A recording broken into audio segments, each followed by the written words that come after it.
everybody, this is Sunla Studio and we're officially live. Ha! Sunla looked at Keto Squared adoringly, so cute. Yay! Feels like it's been so long. I mean, I stream the same amount of time that I used to, but now with the huge stretch of time in between streams, it's just so different. Looks like we got our camera working again. Let me just, yep, hand waving in front of it. Hello, hello, it's Keto Squared. Keto Squared is my husband. Yeah, so that's great. It looks like we've got another session that we're going to be working on the background. So as a quick little recap from last time, we had main camera difficulties. And so we resorted to using the hand cam up in the corner. But what I worked on last time was the hand. So I finished this up. It looks a lot better than it used to. That's so funny. Ryu and Bob Ross. That's awesome. So I finished up the hand there, and I didn't fill in any details on this, but I think I'm pretty much getting close to ready to do that. And I got started on some of the details. You might notice over here we've got some new details over here in that corner. I'm gonna try to orient the camera so that it can capture some more of the canvas and less of it overlaying underneath the Sunla with the updates. Yeah, so I figured tonight I'm going to continue along this section here, and I also kind of thought maybe I want to add like little peaks in the background. What do you guys think? I think like peaks over there, like in the background, just like some mountainous, just, you know, kind of just in the background, just not even, you know. Okay. I feel like there's so much over here, like maybe some like gems and crystals need to kind of pop out over here, but I'll figure that out more as I go, just for like a symmetry thing, because it's kind of not quite symmetrical. I feel like this part back here doesn't need to be as open. Do it! Super. Alright. So let's get some paint on my palette. And then we shall work on these little gems over here. I have my humidifier in a slightly different location from what it used to be. I can't wait to see how all the gems come out. Thank you, Keto Squared. Thank you.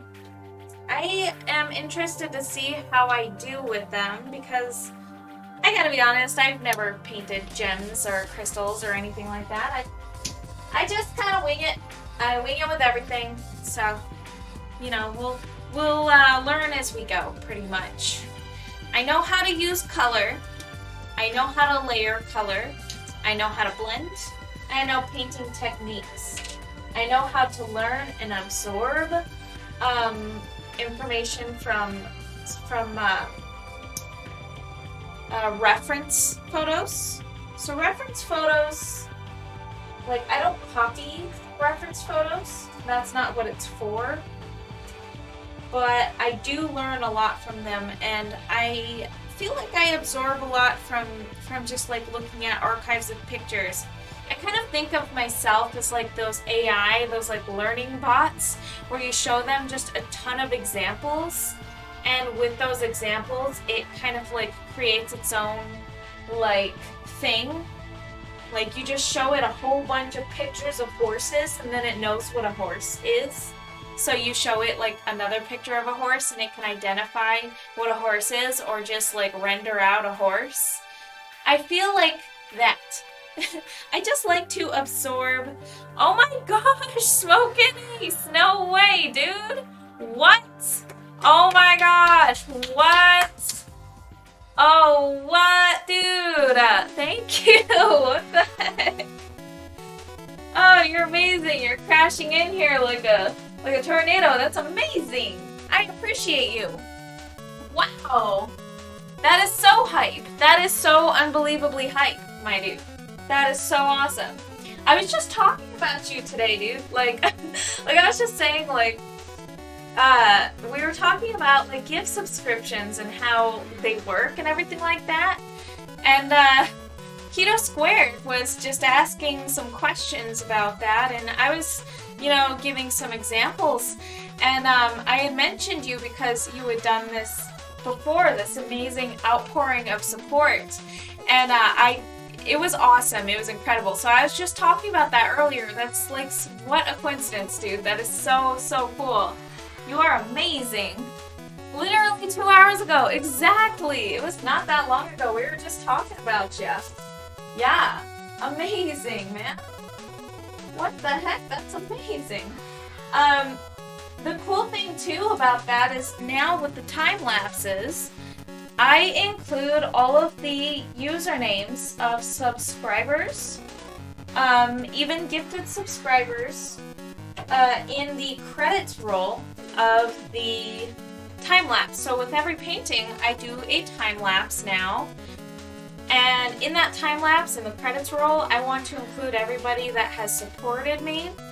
And that's really awesome. It just means a ton to me that you did that. So cool. Amazing. So what's been up? Smoking Ace? I hope life's been treating you super well.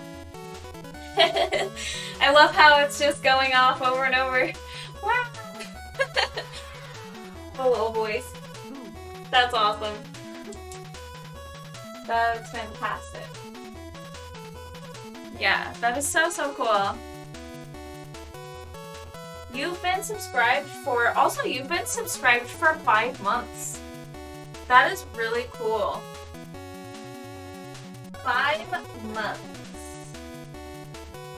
That's a pretty decent amount of time there, huh? Pretty awesome. Gifting 50? 50? Dude, no way! What the heck? God.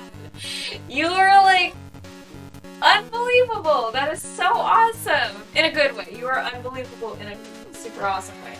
I'm like so distracted. I'm like making my palette over here and I'm like, what am I doing? I'm like looking over and like it's blowing up with the notifications over here. That's awesome. Wow. I don't even know where I put my paintbrush. It's gotten to that point. Alright, let's find that paintbrush. Oh, I found it, you guys. I'm screwing up over here. No big deal. Alright, I need white and I need black as well. Those are important. I have teensy little tubes that I think I'm going to use. They're little itsy bitsy. If you ever get like the little tubes of paint that are like the sample sizes, this is how small they are, just to give you kind of a perspective on how much you actually get in a sample size tube. Not much, but that is so amazing. You've been good? Well, that's good to hear. Any news? Holidays are kind of coming up. Look, there's Brewster. How are you? Exactly. How are you? How are you? So funny. Yeah. As for myself, I will say that I have been doing pretty well. I just kind of got my shop back up and running. Now I'm like kind of selling out of some of my items already that are on there, but I'm going to be adding some more things and restocking so that won't be a problem. I also started doing some painting during the day while I watch my daughter, which is a new thing that I am finally able and allowed practically to do because she has gotten to the age where she will respect boundaries if we tell her, and she is able to go and play or play near me without getting all up in my business most of the time, which is great. It's helpful. That way I can just kind of work on like commissions and stuff like that. Just, yeah. But I can't come into my workshop really. She gets so excited in here. We have so much stuff. So let's start working on some gems. Maybe get some deep blues over here. Wow, dude, that's amazing though. Like, holy crap, that outpouring of support, it just means everything. It means so much to me, seriously. I can't thank you enough. I really can't. You're so awesome.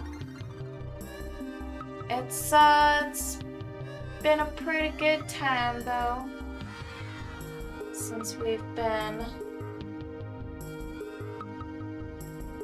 just kind of rolling with the punches and everything like that. We're kind of holidays coming up and just trying to get that shop going and just trying to get all set up. And also, I set up this cool little thing that Space Daddy Gangsta told me about. It's called Beacons AI. And it's this website where you can like post all of your social links and things like that. And it's very, very cool.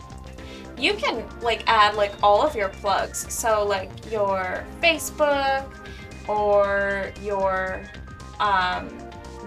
Instagram and your Twitter and your everything else. It's like actually really neat. You can put everything together at once, so that people who might be interested in what you do can go and visit that. And you can like customize your page however you want. Almost in a way like the charm of like, say, MySpace. That was like such an awesome thing. Of course, we've kind of lost MySpace to time, I suppose. It's still there, but it's not the same as it used to be. But it's a very charming website where you can kind of customize, and it's a mobile thing too, so it looks really nice on mobile. The website I think is viewable on web browser, but let's be honest, most of us are using like mobile devices for pretty much everything. As sometimes it's not ideal to use mobile devices, but we still use them anyway, you know what I mean? Like sometimes websites and stuff don't look right or load right. But let's check this out. Hey, it's Bing Smoko! Looking great. Prospero says hi. He's burnt from his day. Oh, yeah. Hi, Prospero. Hi. Bing Smoko. How are you guys doing this evening? So I just got this amazing outpouring of support from Smoke and Ace over here. He gifted all of these subscriptions, which is so amazing and fantastic.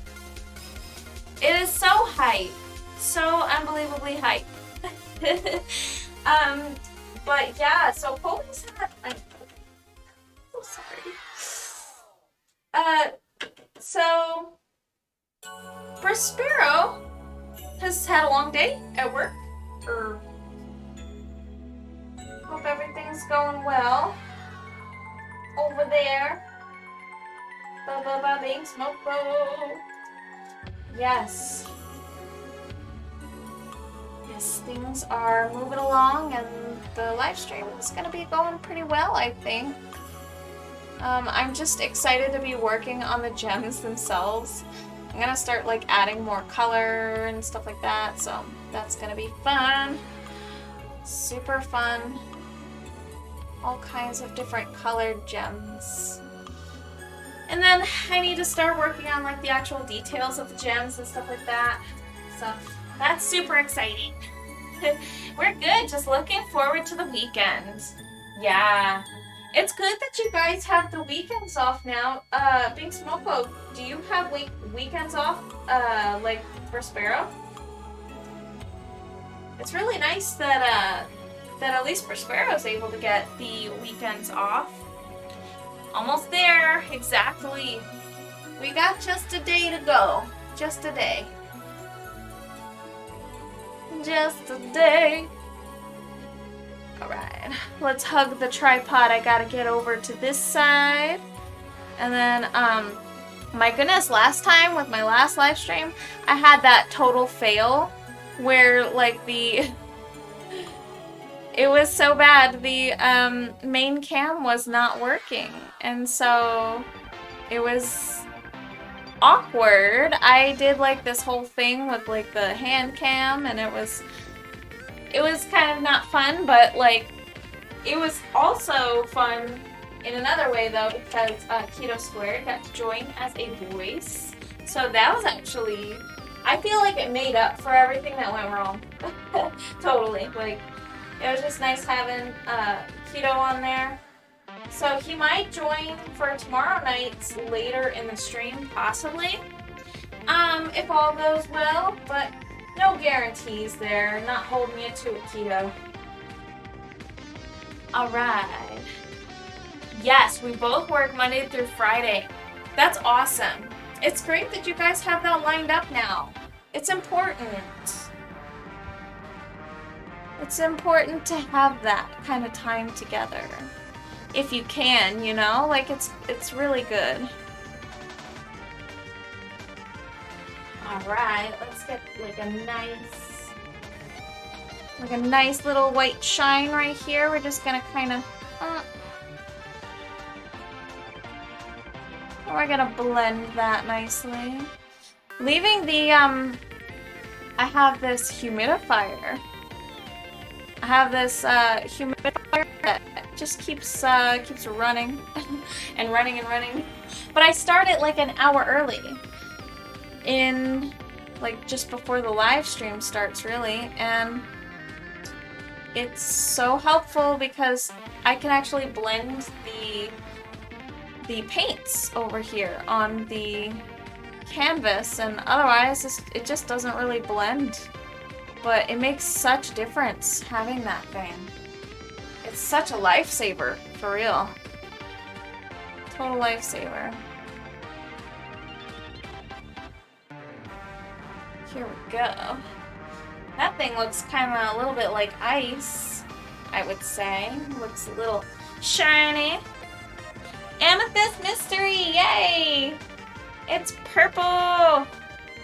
And it's awesome. So somebody said something about like a candy corn theme last time, like it's a joke. But now I'm thinking, what if next week, I should say, the Thursday, Friday stream, I make an actual candy corn theme? Would you guys be like happy, or would you be like upset? Candy corn, you know, like, hold on, I gotta fix this tripod and get us recentered, because it's not, like, it's totally centered. I feel like maybe if I have it pulled a little bit this way and will it adjust? Maybe if I just move that leg back, will it like center better? Let me just look at this. I trip over things. Okay. I kind of want this to be like, I want the tripod to stay steady, but it just doesn't, like, because it's a really weird jerry rig. It's a total weird rig. Like, it's not even, it's really not ideal. This whole rig is not ideal. But it's possible that I can get it to stay a little bit better. There. I think that's fine. Alright. Ooh, cool. Do it. I'm actually tapped out myself tonight. I'm gonna head to bed. Just wanted to make sure to stop by and send some love. Right on.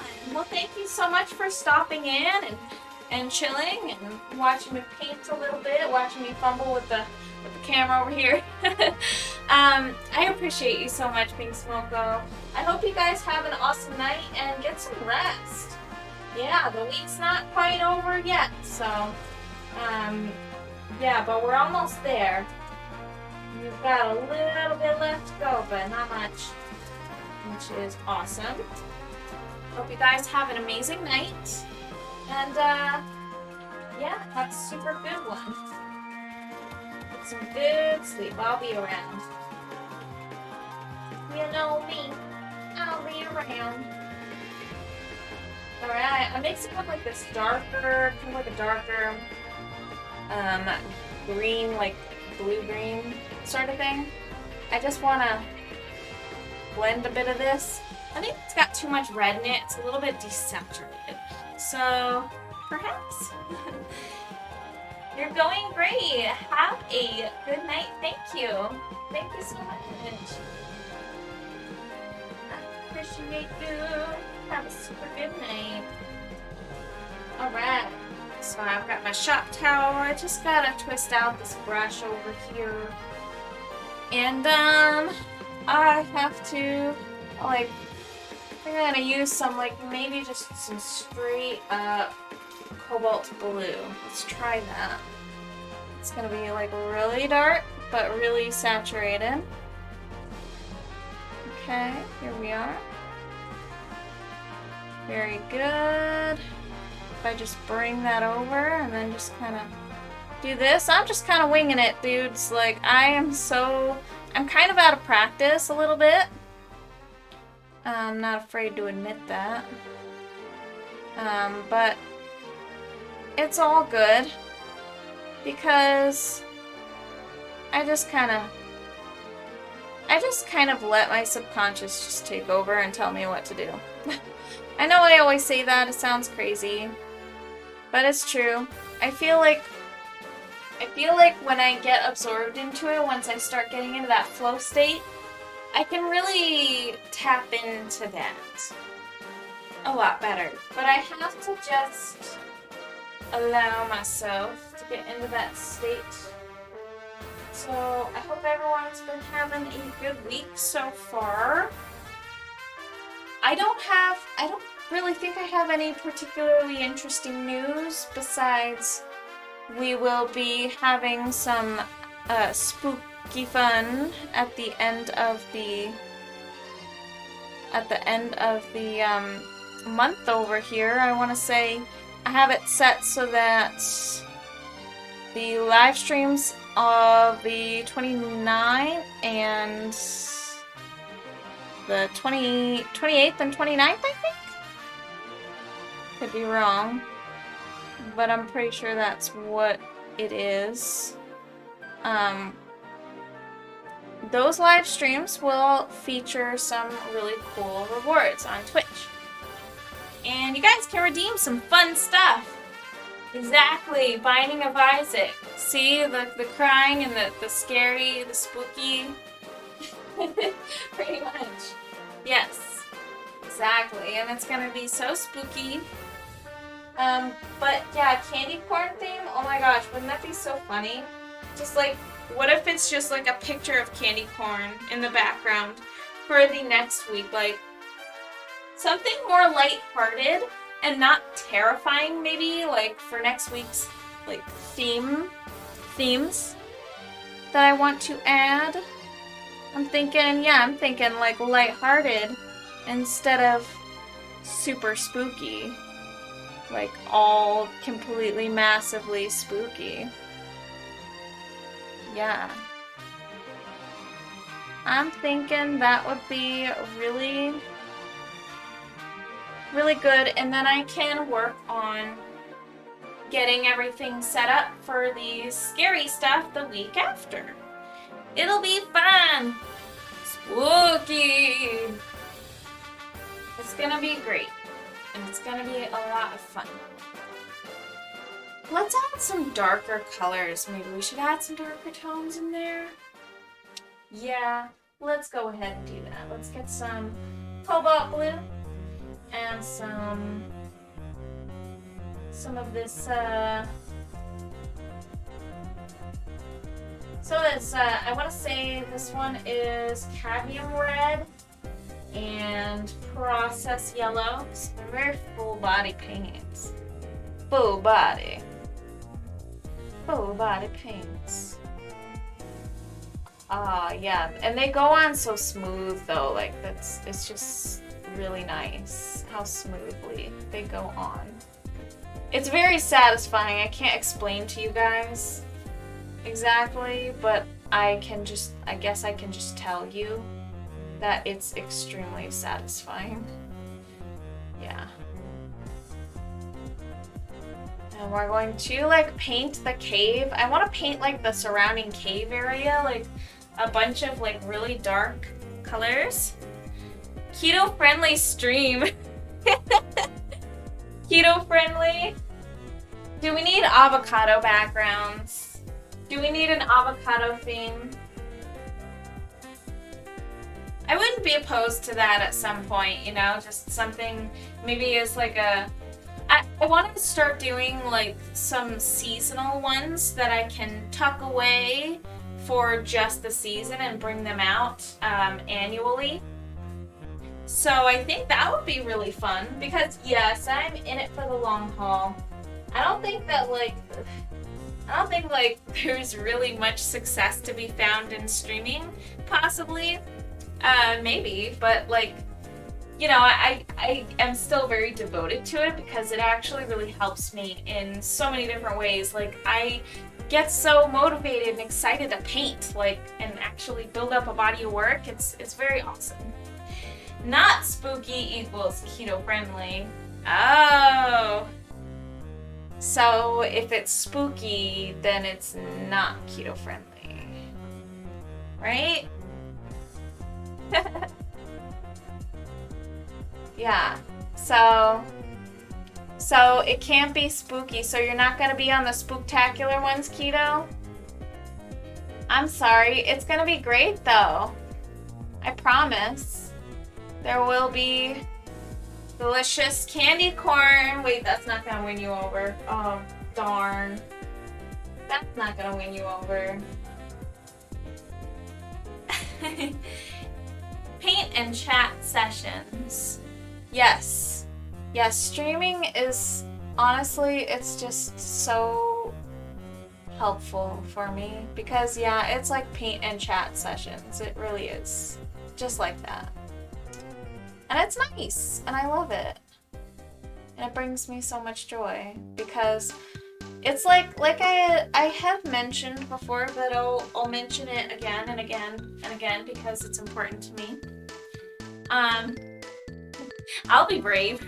I hope so.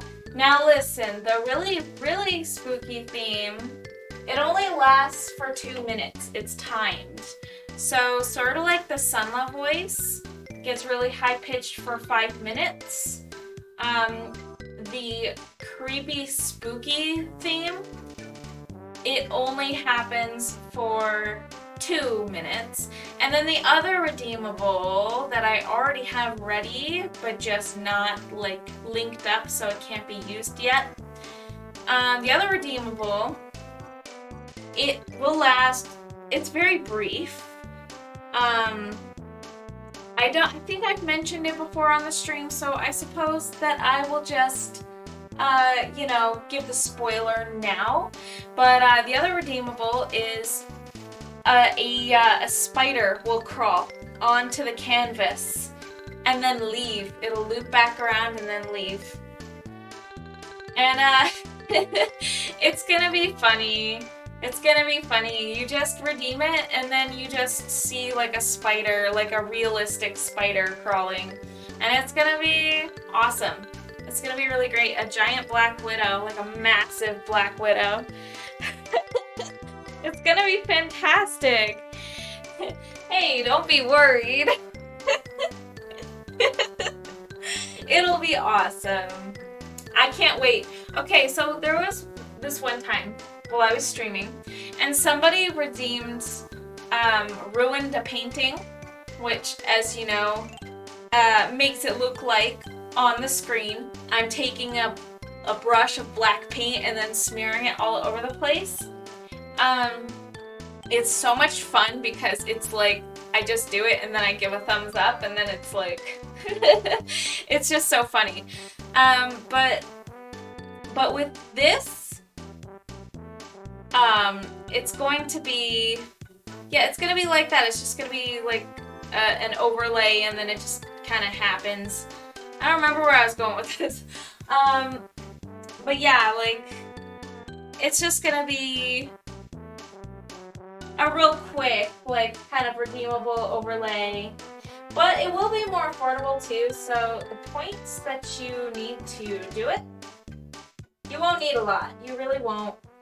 I'm not gonna make it difficult to access. I'm gonna make it actually pretty easy. Pretty easy to get to access. I think that's how it's pretty much gonna pan out. I definitely need to get like more gems wedged in there, but I might need a finer brush for that. Okay. Oh yeah. But the painting, oh my gosh, it's so satisfying after so long. Really. I'm rusty, but that doesn't really matter that much. It's all good. Not worried about it at this point. Here we go. There we are. We sharpen those up. Look at those pretty little gems. So much color. So much beauty. I don't quite have the lighting right, but I'll get there. Just give me some time. Yeah, man, I'm super excited about the spooky stuff. It's gonna be fun. It's gonna be great. The seasonal stuff will be fun to add. And then I need to find new seasonal stuff. I'll have seasonal stuff for like the winter. I'll probably add like a snowfall thing, or you know, like some new theme or some new redeemables for when things get really cold. But for now, I think this is fine. Okay, let's kind of start to add like a ruby looking thing over here. Nice and bright red. So bright red. And then we can add like a bright color right here. Have it maybe like kind of go into like a nice little orange. A bright. And just push that into the canvas. Oh, that's nice. I get so nerdy about the paint. I'm a paint nerd and I can't help it. Cannot help it. Yes. I wish I had more interesting news to share. I feel like I had something, but oh, it's not coming to me right now.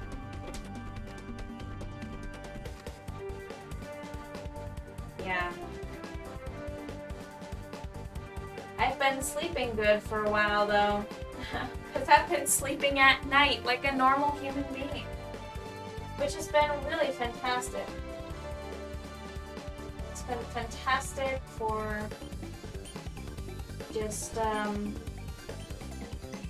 getting sleep, I suppose, like a normal person. And quite a lot for my mental health as well. Just good stuff all around. Good stuff all around. So, also, McQuack and Panda Gaming supported me by purchasing from my shop. It's so nice to package and ship orders to somebody who I know where it's going to, and you can just really like put a lot of like love and care into it. Like, it's just so cool. It's really cool. It really is. Hype! Hype indeed.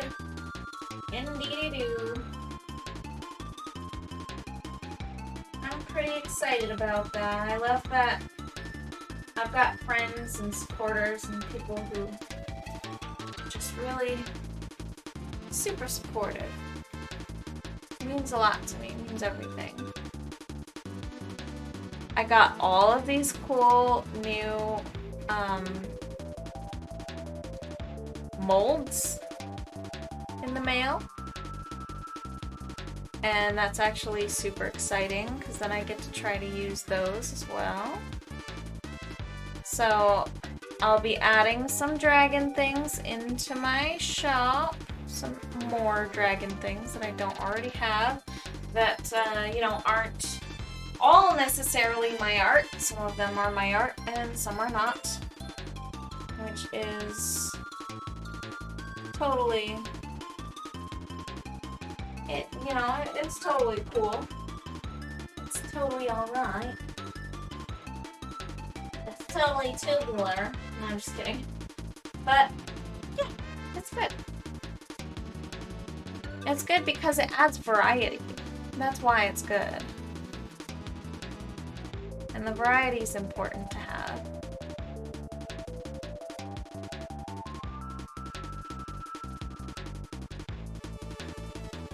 And then if I just kind of like add like a little bit of a texture here, that might be kind of nice looking. Very like gem and ruby-esque over here. It's not too bad. So these cool things that I haven't used yet, I'm gonna go ahead and show you. Are you excited to see these? Because I'm gonna be using them, and it's gonna be great. There's this. This one's pretty cool. You can do that for like keychains or necklaces, or ooh, I actually have ideas for specific pendants for that. And I have something that I could encase it in. And then I've also got this one, which is, if you can see it, it's a dragon with a skull. Very fun. I know some people really like the skull aesthetic. I am personally not like, you know, I'm not the biggest on that kind of stuff, but I do know that in the niche, it's pretty normal. There's a lot of stuff that are things, dragons and things like that, that are decorated with skulls. And then I've got this really cool one, which I can like make magnets out of. Very nice. Very cool. I did already show this one before, but it's super important to me. This one is really pretty. I like this one a lot. And this one's the really cool Eastern dragon. I'm super excited about it, and I have all these new pigments that you guys don't know about yet. Some of them color shift, and it's really cool. So I'm super stoked to try out some new stuff. It's gonna be great, and it's gonna be super awesome. I'm real excited about that. Yeah, let's darken this up quite a bit. I feel like I'm kind of rusty, but I'm also not as rusty as I was last time, and I think it's because I have been doing a little bit of painting, like just working on this commission that I have. So it's definitely helping.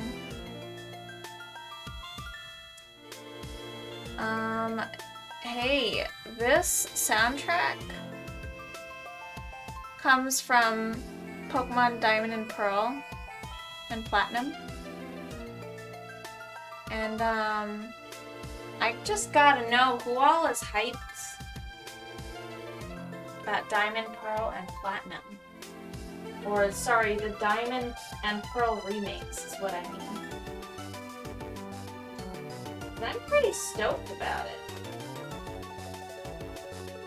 I'm pretty stoked. I've actually like got this hankering to play those Diamond and Pearl remakes.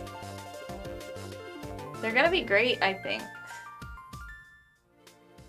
I think they're gonna be really good.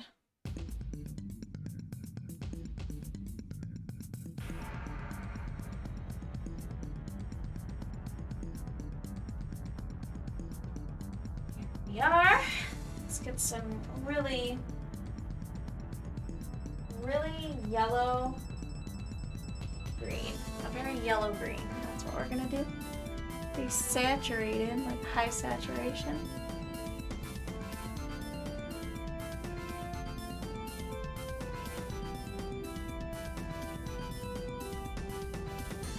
Oh yeah, that's looking a lot like my birthstone right there. Actually, I think so anyway. We're just gonna kind of blend that nicely with the rest of this. And then with the lighter parts, I'm just gonna kind of add like a nice little shine.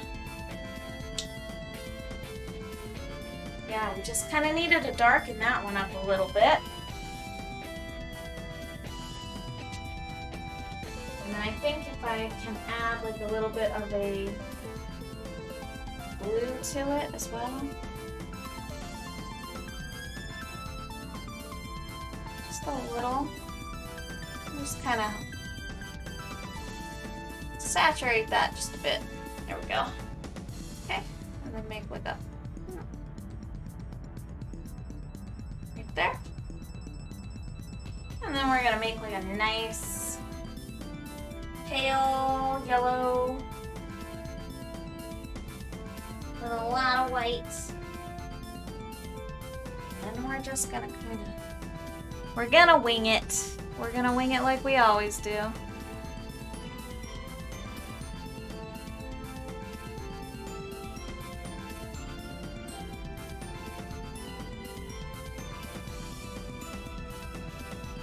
There we go.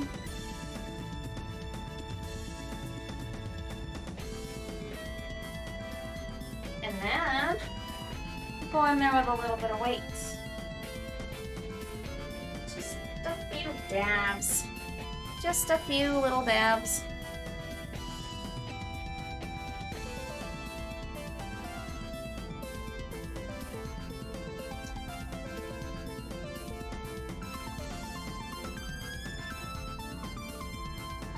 Few little dabs over here.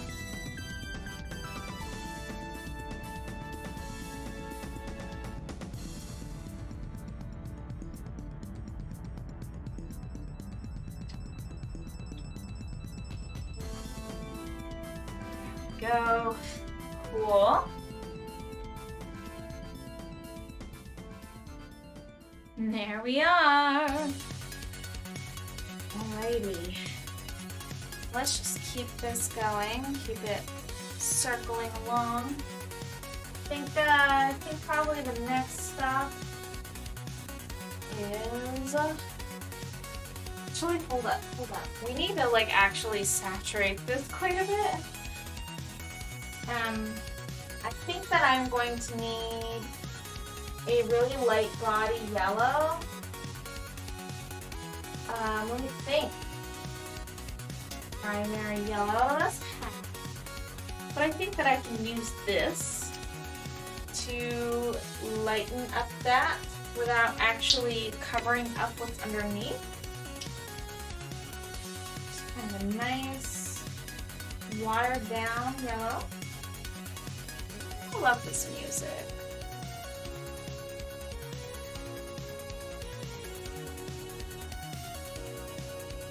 Yeah, that looks quite nice.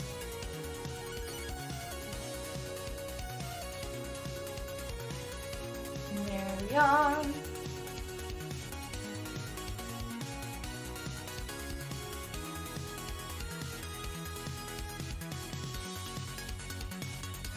Super awesome. There we go. Very cool.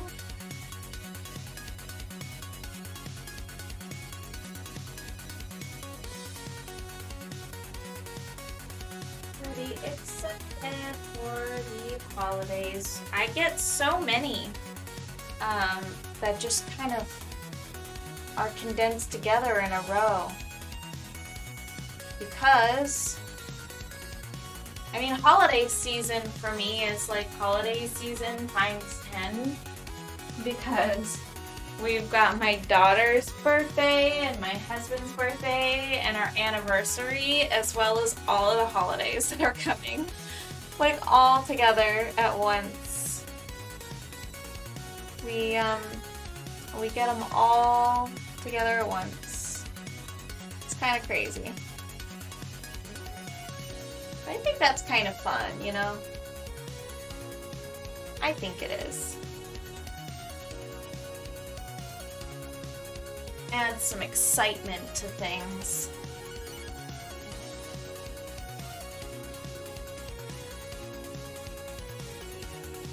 Oh, this is such a fun painting.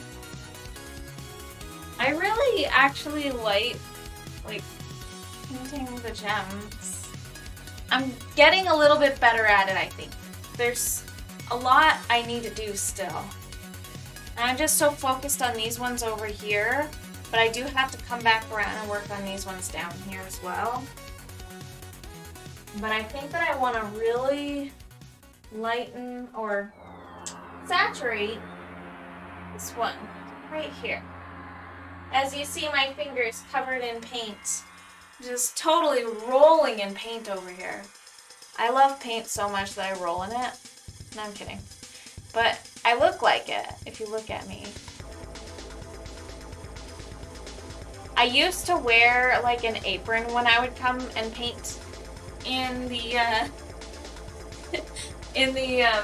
for the live streams. I used to wear an apron, and now I don't. Why?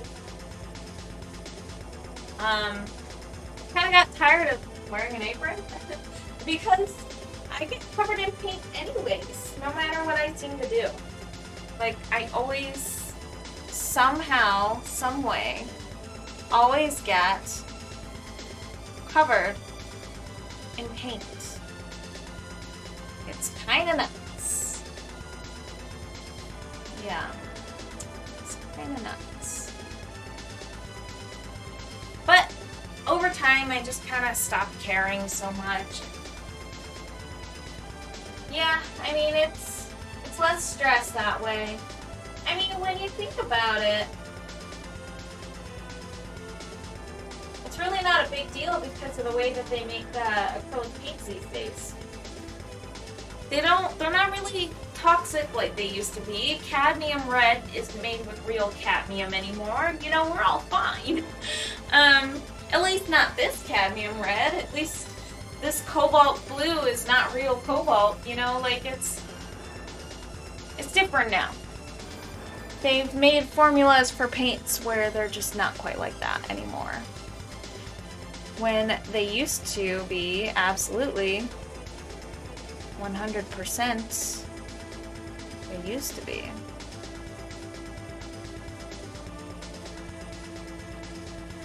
But not anymore. I think you can still get special paints that do have those types of ingredients. There's also like lead in a lot of these, like those paints.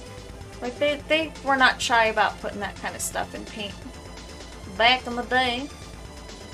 But they've honestly started making paints pretty safe now.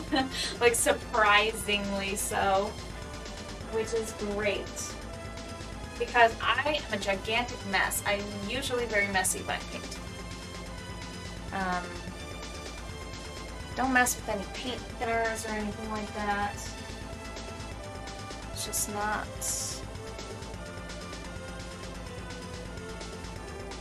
It's not the way it used to be, which is awesome.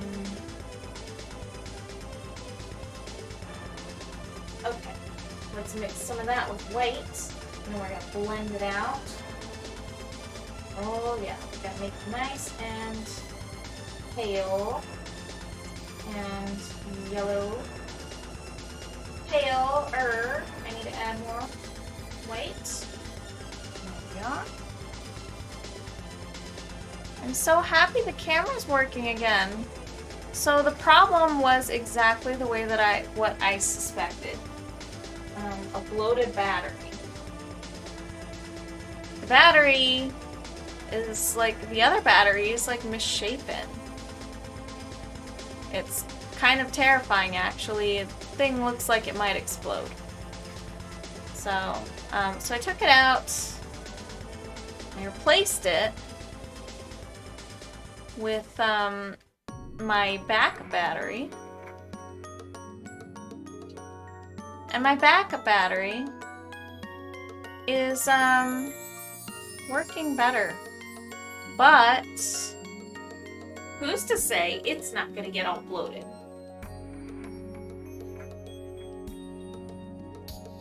Who is to say it's not gonna get all bloated, just like the one that just gave me trouble?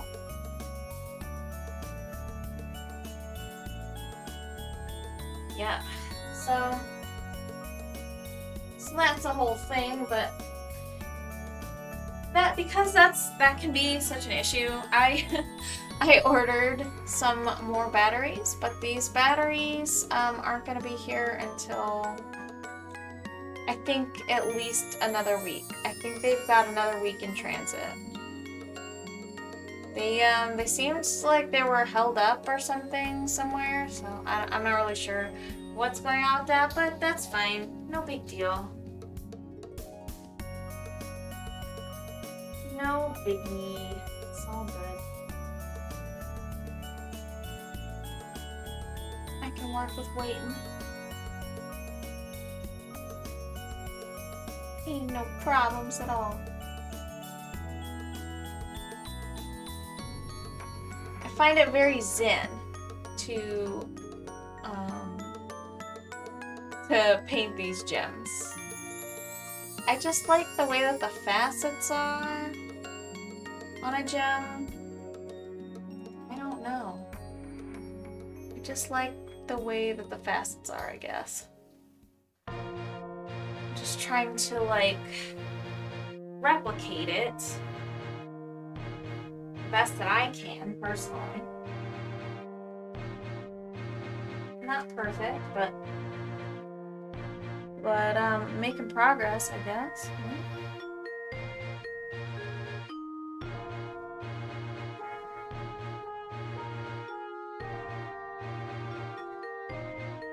Here we go.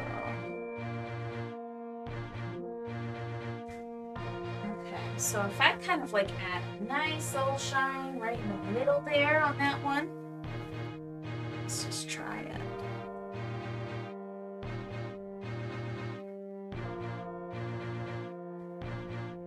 Ooh, that kind of looks nice there. That looks nice.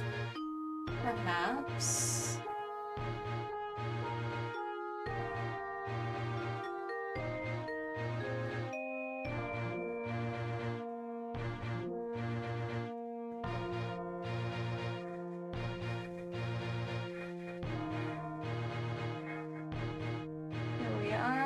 Just kind of lighten this part up.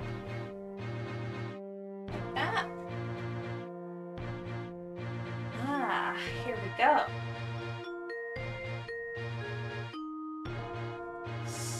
What do you say we try out the hand cam tonight? Let's break that thing out.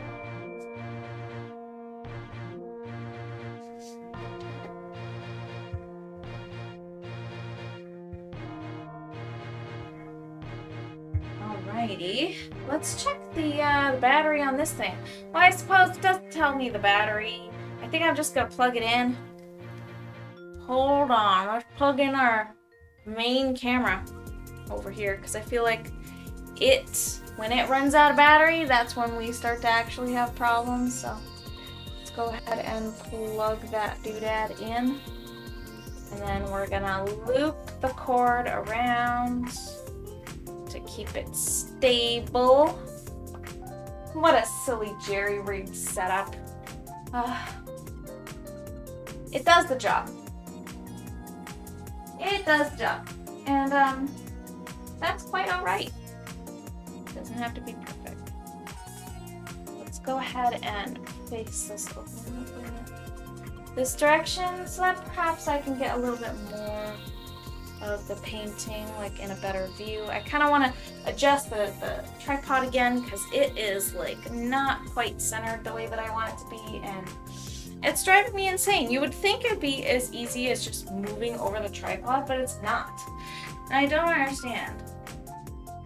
Don't quite understand why. I think it's because of the way that the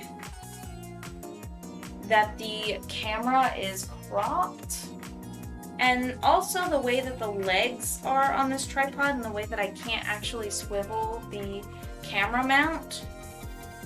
Like, I can't actually move the camera mount the way that I need to, which is a pain in my butt. It's a pain. I can kind of move it, but it's a little taped, and that's kind of really obnoxious. The way that it always moves back.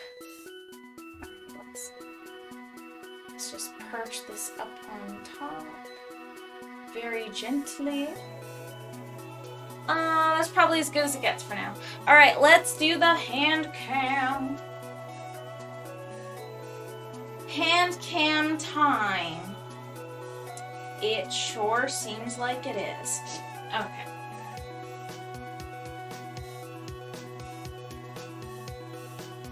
Alrighty.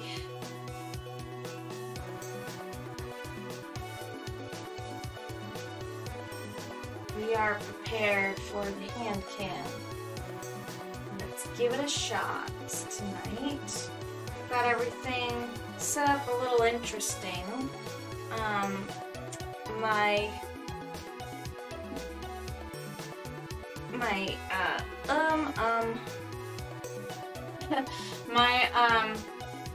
What's the word for it? Easel. My easel is kind of like leaning back and then leaning forward. So I think it's probably okay leaned forward like that. I can probably access it just fine. Yeah, no big deal. The hand cam is kind of interesting because you get a little bit of a different view. It's not perfect. It does have like a more immediate, like it doesn't have a delay like my main cam, which is kind of crazy. Think about it. Like, cause it's so lightning fast. It's like as I move it, pretty much. All right. So I think I need to try to get a better view, and to do that, I do need to bend the arm quite a lot, actually. Let me just go ahead and move some stuff around, and then try and get this arm perched up just right.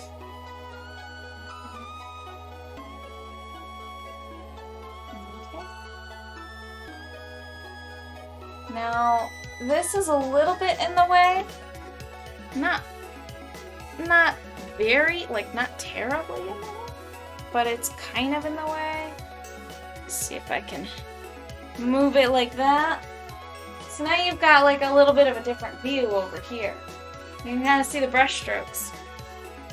It's timed a little differently though, so I'm wondering if I should just kind of put like a latency filter on that. That'd be pretty cool. Make it look a little bit better. Alright. Now let's just perch up our chat right in front of me. And now we're good to go. We've got our fun little hand cam. We're just going to continue painting along this area. Yep. I wonder if it can reach like right there. You can kind of see that? Okay. I guess we can kind of see that. I wish you could like zoom. Maybe you can zoom. No? Maybe not. That's odd. Alright. Well, that's fine. Let's just, I want to see if I can get the zoom to actually work. That would be so cool, you guys. If I could get the zoom to work, that'd be great. Okay. Yeah, that'd be really cool. Alright, and then I want to get like this deep brown color. Deep brown color for the gem. Yeah. Awesome. Very cool. Use a little bit of violet and some yellow, and then we'll mix that with some of the vermilion to make it kind of like a more of an orangish. Perfect. This works. All these cameras everywhere. It's crazy. How many cameras I have to paint through. 2 cameras to be exact, but it feels like a lot. It does. It actually does.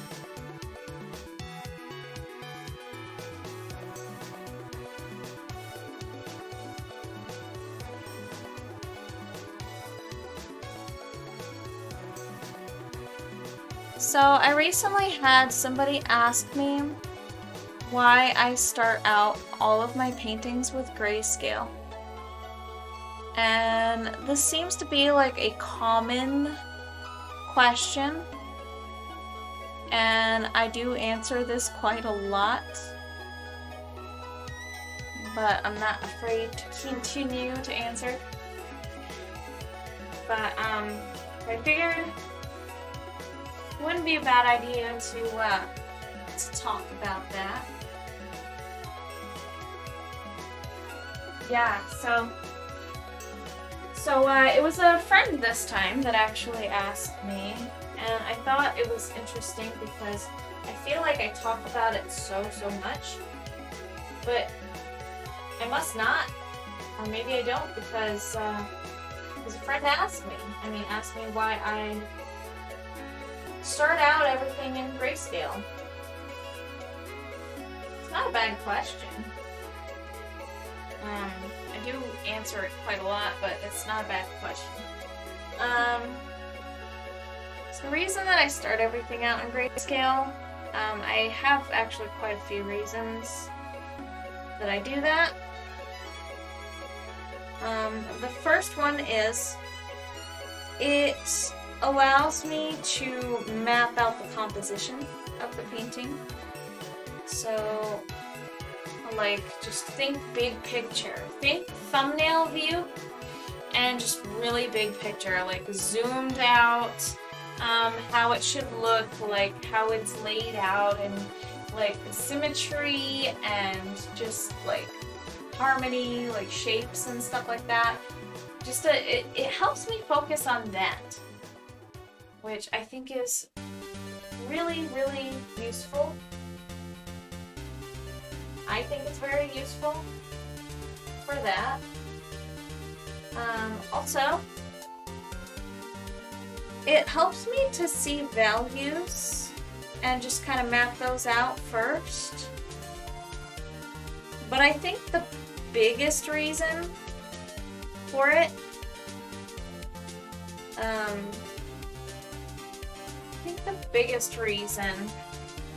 is because of the way acrylic paint works. So I don't start out with grayscale with, like, say, my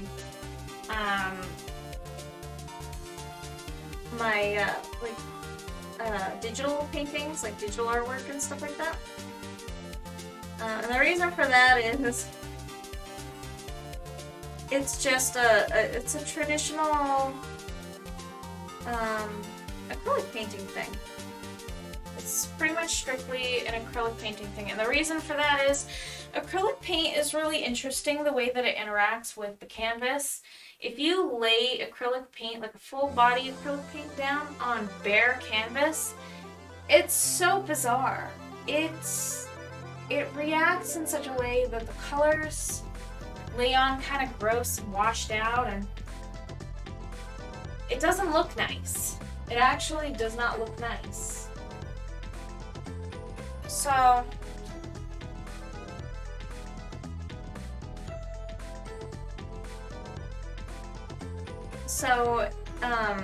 you have to lay down some grayscale first. And when you lay down gray paint and then paint over top of it, you'll realize that the paint actually looks so much more like vibrant and colorful. Just the colors just look so different. They look so much nicer, and they look smooth. It goes on incredibly smooth.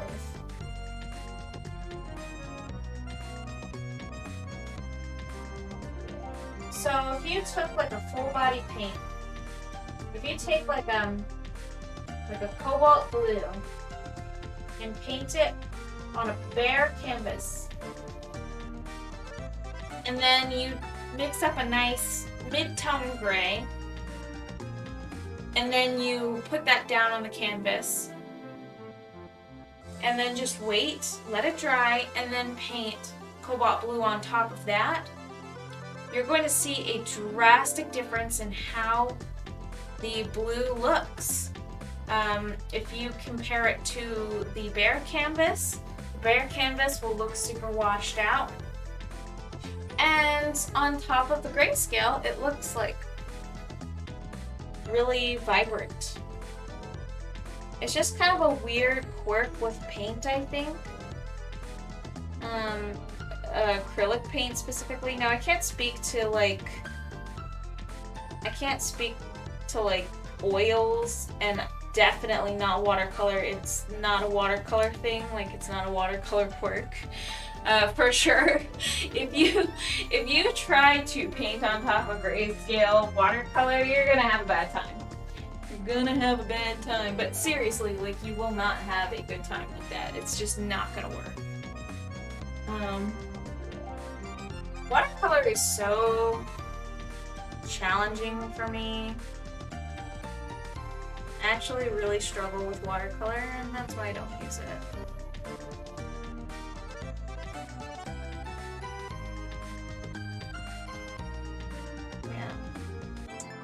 It's a bummer, but I know an artist who does really great with watercolor. He's just a fantastic artist. Altogether, he mostly does digital. I think he's pretty much moved away from all the traditional stuff he used to do, but which is a dang shame because he was really good at it. Like, really good. That's okay. We all have our preferences and stuff like that. No one's gonna hold someone to what they are. Someone might be really good at doing something, but it doesn't necessarily mean that they want to. So it's all good.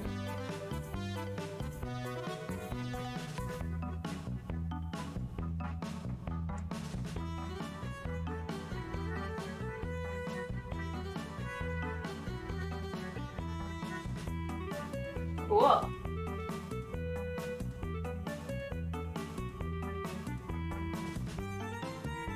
I sort of feel like I should add a little bit of white there, another facet, and then I should make it kind of like a deeper color.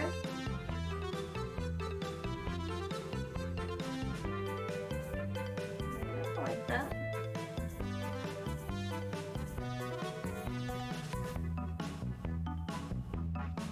And then like this.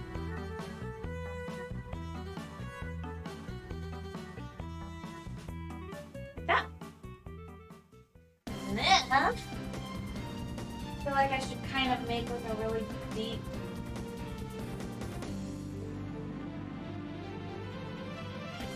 there we go.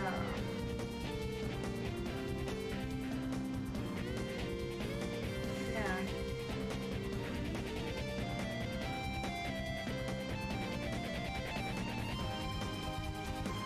Okay, here we are. I feel like that's working. It's working out okay. And then I feel like I should take some of this right here and then kind of like drag it up and out like that. Okay. Really like high contrast. Holy crap, that is very high contrast.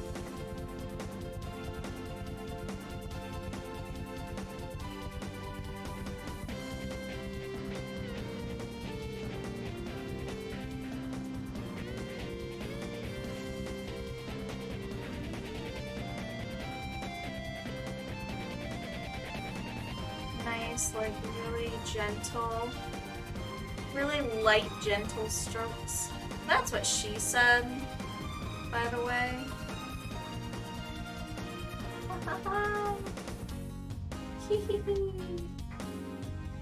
That's so funny. I'm joking, you guys.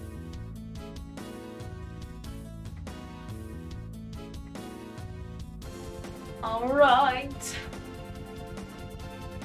I think I actually need to kind of add like a really nice yellow pretty much over everything here. But first, I really want to blend all of this out. And thin these little lines out as well.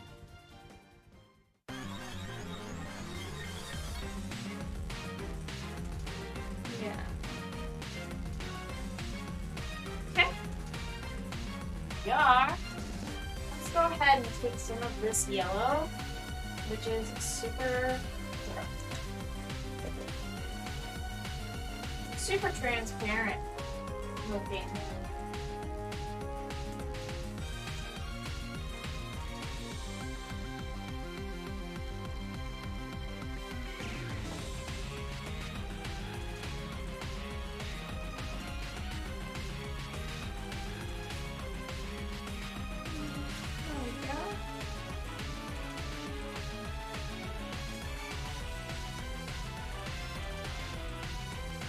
Let's go ahead and very quickly blot that.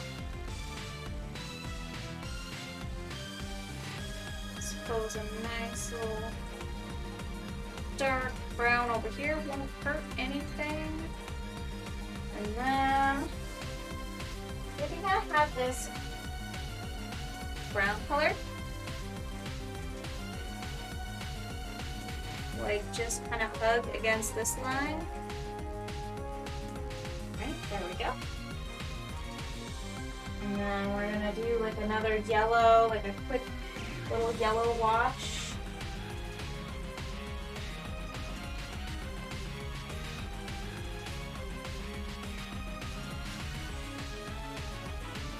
Okay.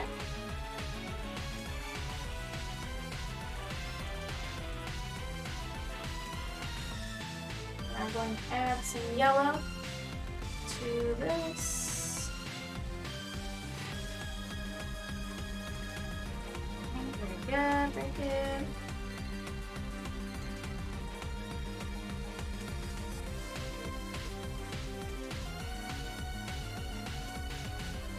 Good, okay. And then we're gonna add some white. We're just gonna kind of make it shiny.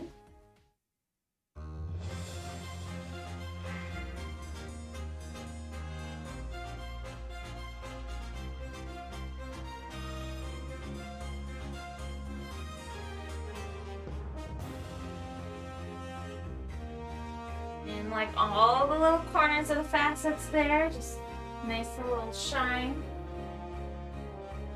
There. I think that looks okay, at least for now. Maybe it's not perfect. I think maybe I should, honestly, I feel like I should kind of make it a little bit more yellow and bring that forward.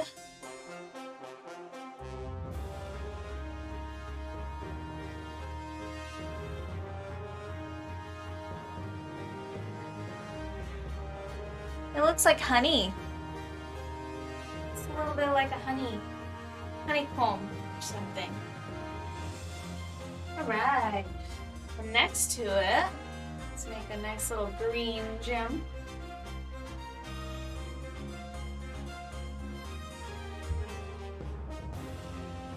Green little gem.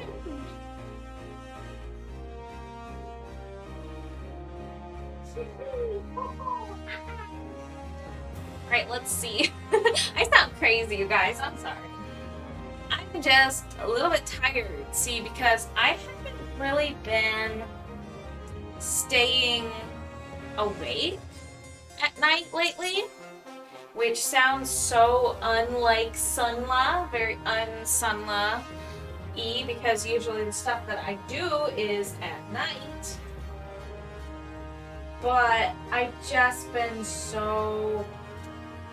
I've really been trying to sleep like a normal person at night, and so that has honestly caused me to get tired in the evenings, which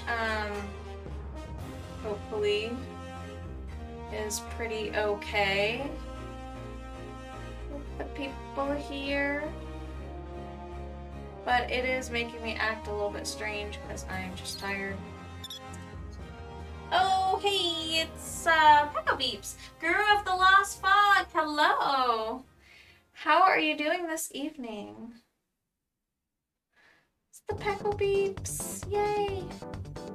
I'm just going on about how silly I sound right now. I'm very, very tired. I've been sleeping like a normal person at night, which is amazing. It's been very, very therapeutic. But it also just makes me tired at night, so times like these, I'm just a little bit sleepy. Honestly, overwhelmed. Oh no! I'm sorry to hear that you're overwhelmed. Hopefully that's something that can be fixed pretty quick. I'm sure there's a lot going on. Holidays coming and probably working yourself to the bone lately, right?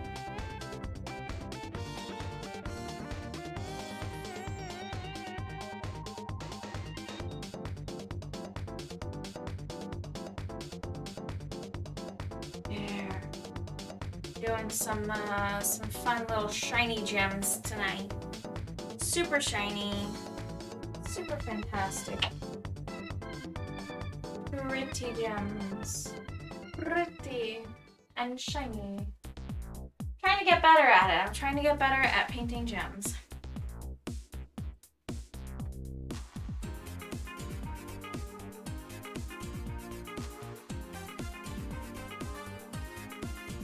But I'm not perfect at it. I'm still actually kind of learning. To be completely real with you, I don't know what I'm doing. But I'm getting better at it, I think. I like to think. Oh, yeah. So then we'll kind of do like a little yellow-green over here. A lot of yellow.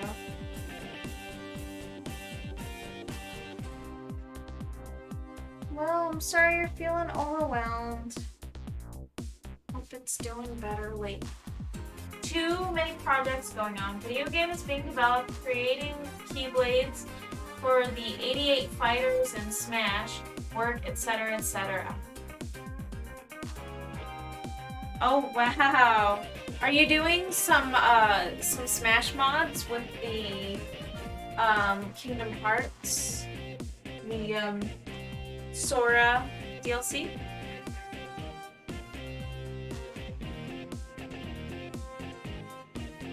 It's a lot of stuff going on, yeah. Well, just know when to take a break, and sometimes you gotta dial back and take it easy so that you can regain your vigor and regain your health, and jump back on things when you're rested and ready. You know what I mean? It's important to take care of yourself. A lot of projects, too many projects can really mess you up.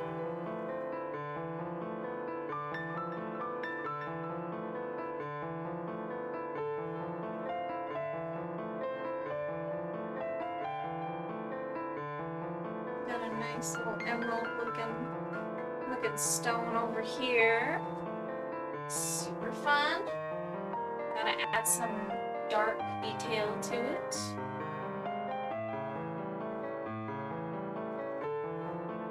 Thankfully, no. I'm just drawing customized keyblades for the fighters, from Mario through Kazuya. Let's see. Oh, cool. So you're drawing custom ones for all the characters now. Are they like special like keyblades that match the fighters that you're customizing them for. That sounds like a fun little project. That's not a little project, actually. That's a lot of fighters to go through, but but you know what I mean? Like that's still really cool. Still sounds awesome.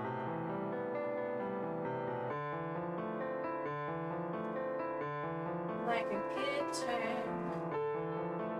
I do need a really dark, really dark green.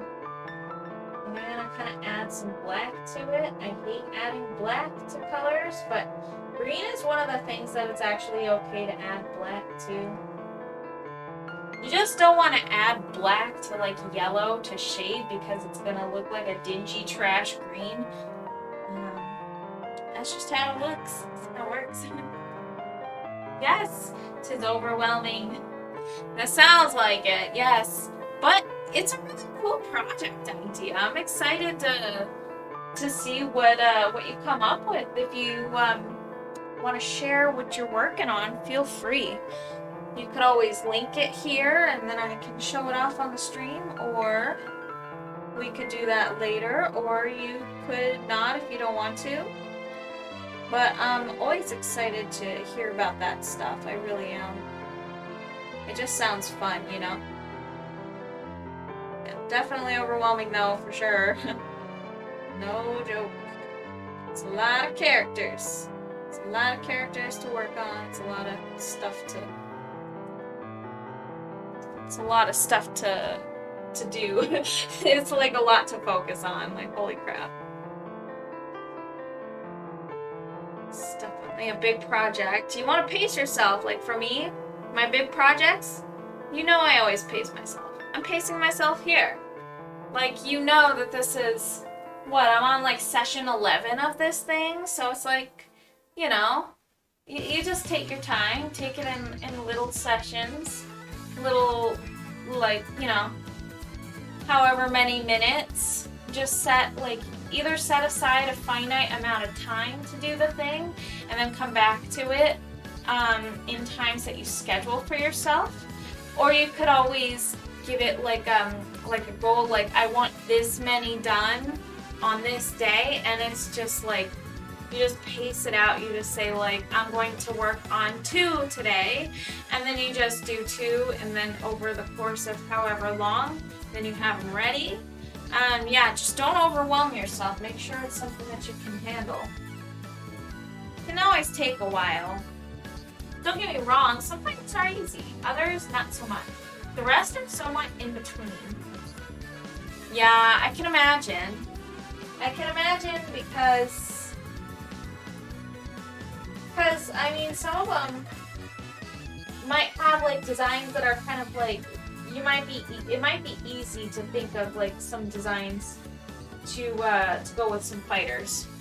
Like, it seems like I can kind of picture like a Mario Keyblade, but I can't picture like a Donkey Kong Keyblade, you know what I mean? Like, maybe you could like put bananas and stuff on it. I don't know. There are a lot of ways you could go about it. There's just so many different ways you could tackle that project. It's very interesting concept. I like it. Really. Oh yeah, okay, so this is kind of like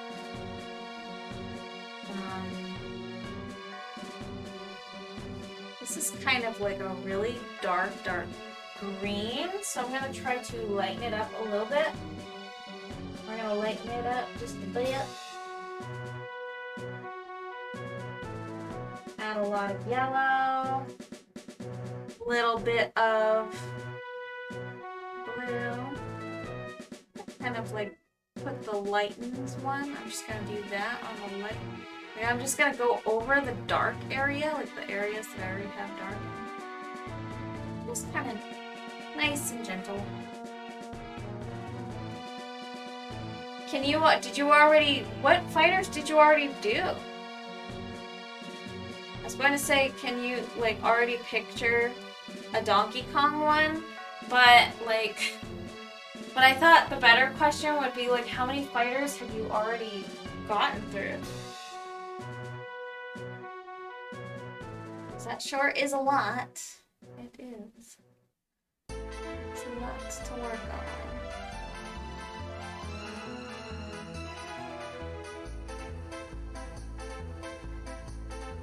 Okay.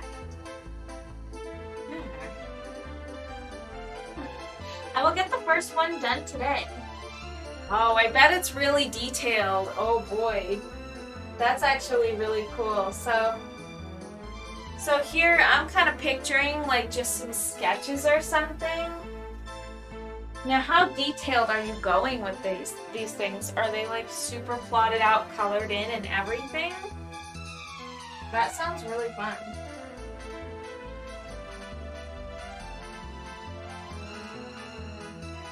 So on a scale of 1 to 10, how excited were you when they revealed Sora?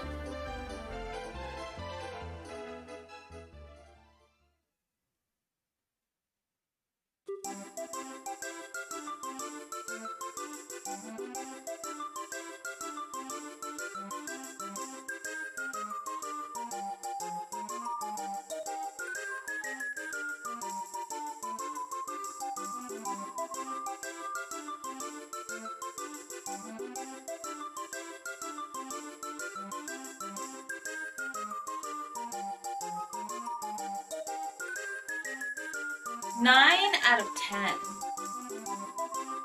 That's pretty close to a 10, but something's holding you back from saying 10. Was it because you had another fighter in mind that you kind of were really hoping for that didn't make the cut? I will have to say I'm happy that Sora made it in, but I am a little bit disappointed that it's the last fighter. Although some people are really excited because he is the last fighter, and they're really happy about it because they feel that he deserves to be the last fighter.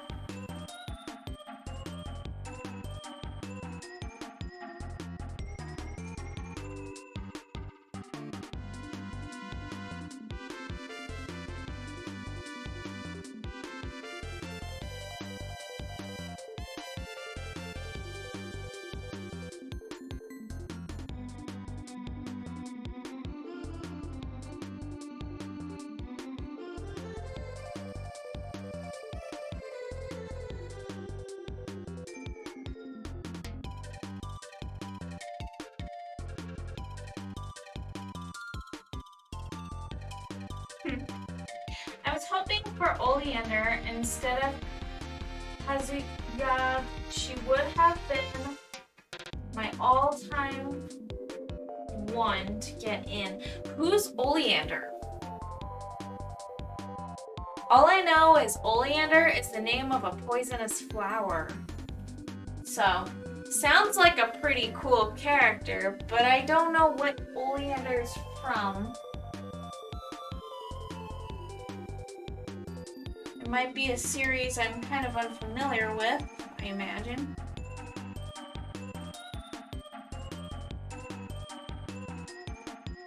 Yeah, I wasn't super stoked about Kazuya either.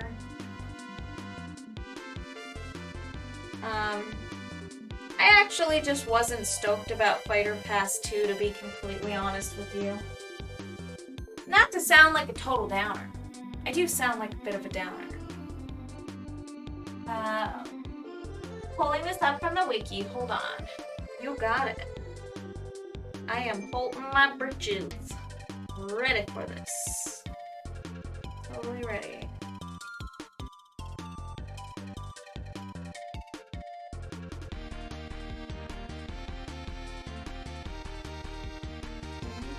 Some like little white sparklies in there. Ooh.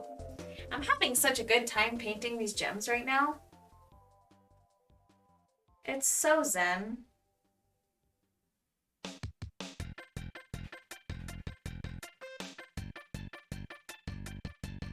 Super zen.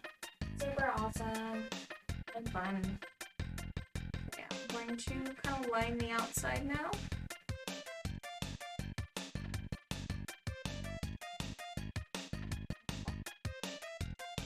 lining the outside with a little bit of white. There we go. Okay. Them's fighting herds. Oleander is a unicorn and the self-proclaimed champion of the woodlands. She serves as one of the main characters of the game and is part of the original roster, with her gameplay filling the role of an all-rounder. Okay. Them's fighting herds. That's interesting. I'm gonna do a quick Google search on my own, and I just want to see what this character is, because you piqued my curiosity. This sounds like it'll be an interesting thing for me to look up.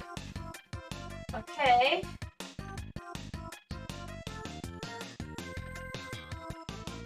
Let's find herds. Oleander. Oleander. Oh!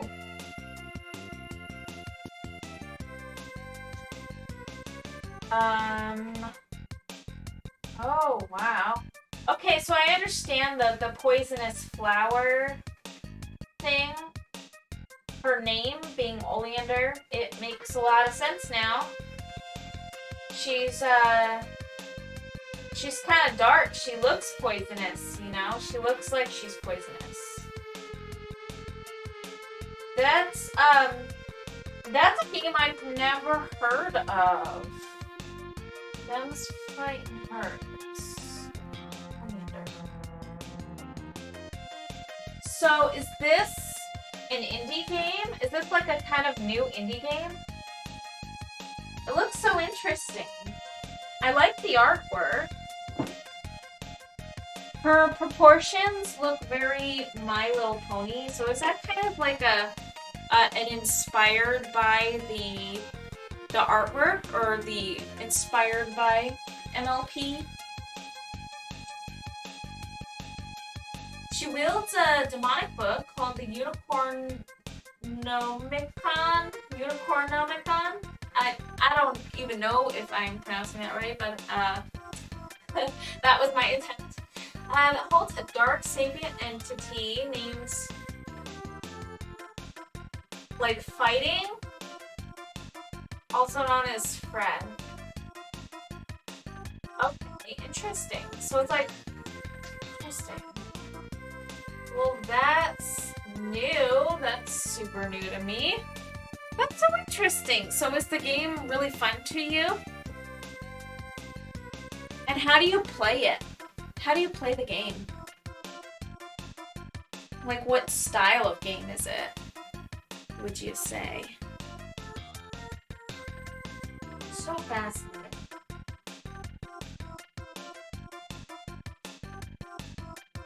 Them's fighting herds. What a funny name. I like that. Like, they just didn't care when they came up with that name. They were just like, you know what I mean? They're just like, they just throw it out there, you know? It's great. It's pretty awesome.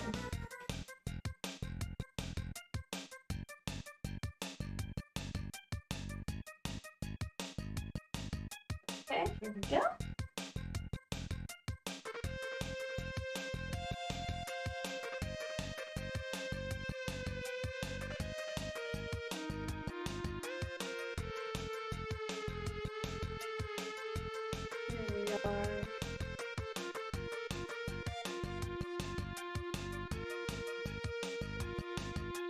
Now at 12, I'm going to take a quick break.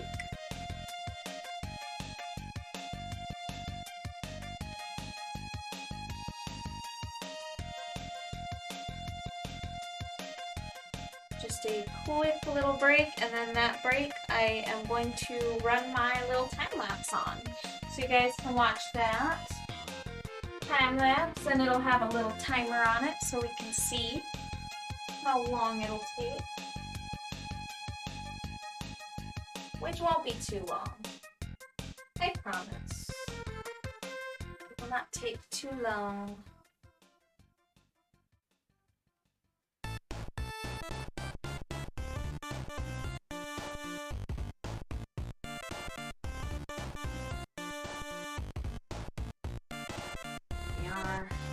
very nice. Let's go ahead and kind of bury some of that highlight. And then we're gonna also bury some of this highlight. I'm gonna make that actually quite a bit darker right there. I feel like it needs to be darkened up on this side. Probably make that like actually like way darker. Make like a nice deep brown. There we go. That's what I'm talking about. A little blue and orange over here. Okay.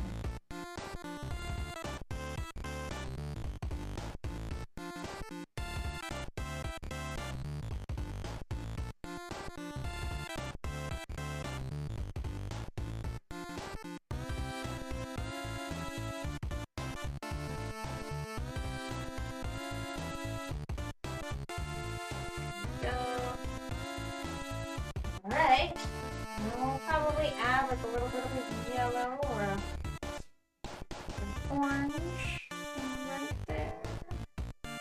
And just inch our way in with that orange. Sound like a crazy person. But the ambient light, it just kind of reflects onto that green gem. And that should be golden. Good work. Just like that. Alright. Alright, let's look at this. Basically, Fost helped the Main 6 Steve team by creating and giving 6 characters to them to create that game. Okay, Main 6 Steve team. So they let out 6 characters to them to make a game. A few of my favorite quotes from Oleander upcoming. My magic may be dark, but it will bring light to the world. Yeah, or dark, either one. Alright, that's cool. And that one's Fred, right? Cool.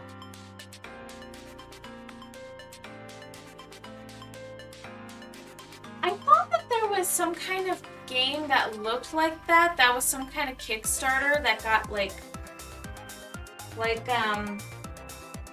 there's like voice acting and stuff, and then there was like legitimately like there's this Kickstarter that got discontinued and the people just pocketed the money, and it was supposed to be like a kind of like an MLP looking thing like that, but it was like a total like a heist pretty much. I can't remember. I should probably look that up and pull it up, but yeah, it was like, it reminds me of this failed Kickstarter game that I just heard about. Alright, so let's see. Oleander also says, do not underestimate the good that dark magic can do. And then Fred says, you go, girl. And then Oleander says, I don't want to hurt you, but you leave me no choice. Fred says, for the record, I do want to hurt you. Wow. He's just got no chill, you know? That's great. No chill. He doesn't care.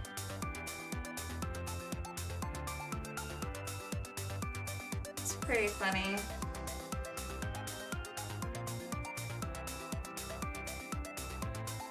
And then I'll just kind of smear that a little bit, but it's, yeah, all right, interesting.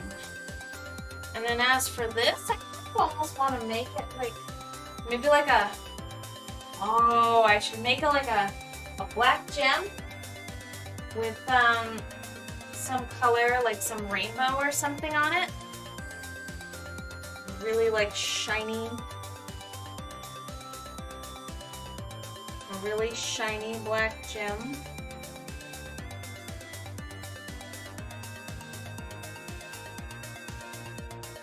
Like an onyx thing, but then it should just like have like this rainbow shine to it. It'd be really cool. That would end up being really neat. Let's try that out. Try out something Oh man. Takes no crap from no one. Yeah. Yeah, sounds like he's got some nerve, you know. He just doesn't even care. He don't care. Whose feelings he hurts. That's great. So how does that game work? Like what style of game is that? As far as like gameplay goes and stuff.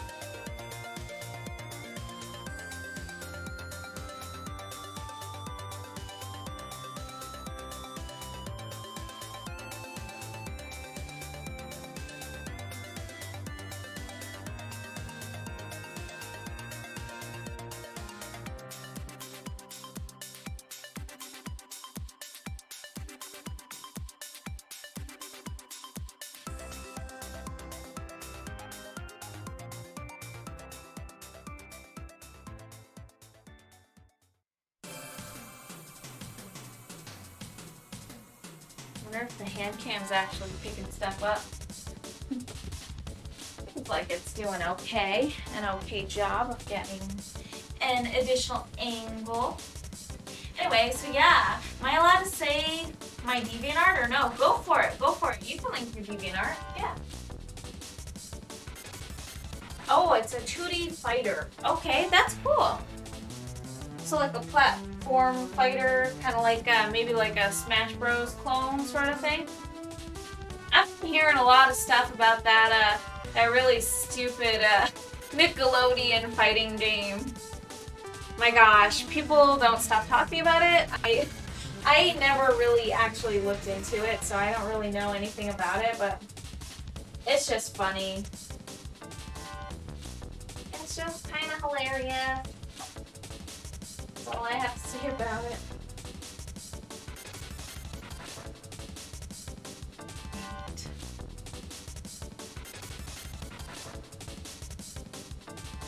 Red.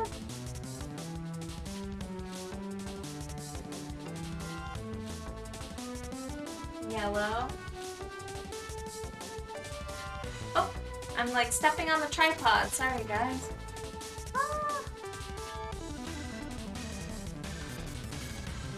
In that whole time, I actually kind of my paint dried while I was stepping on the tripod. I have like 0 time to paint before it gets all weird. Okay, yellow, red, need more red.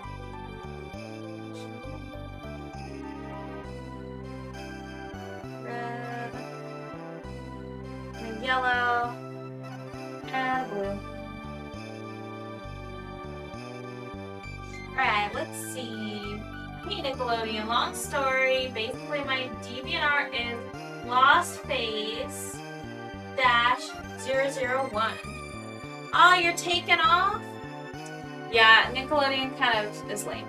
But it's alright, it's good in its own way, but but my goodness, I can kind of agree with you. Alright, have a super good night. Thanks so much for tuning in and hanging out for a bit. I'll be doing some break skis pretty soon here, which, yeah,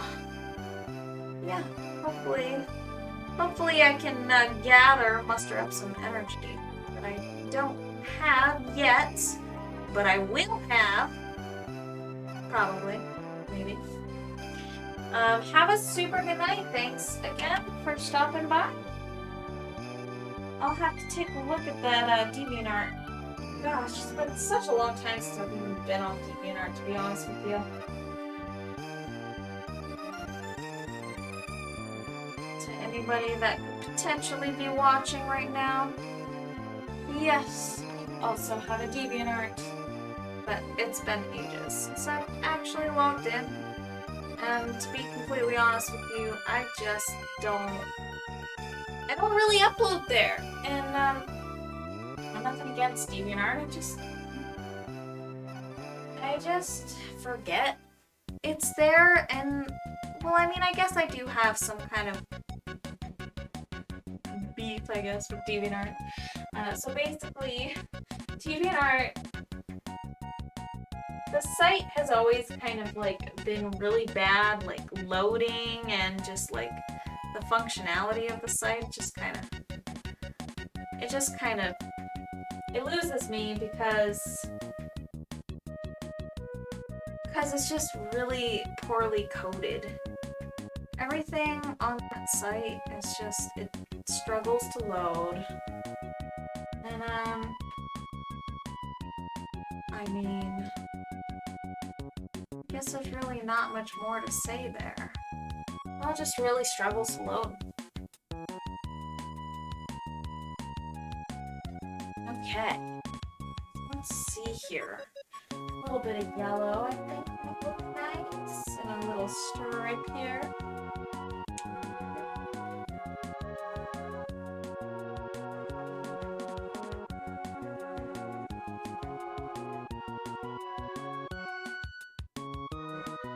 Okay, and then we're gonna go ahead and add some more black and paint around that. Nice.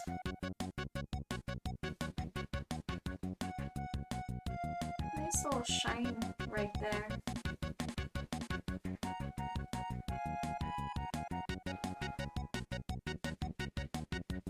There we go.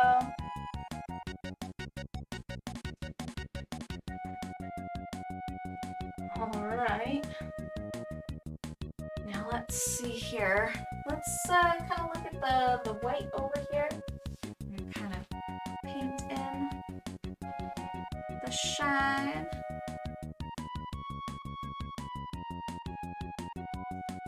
Okay.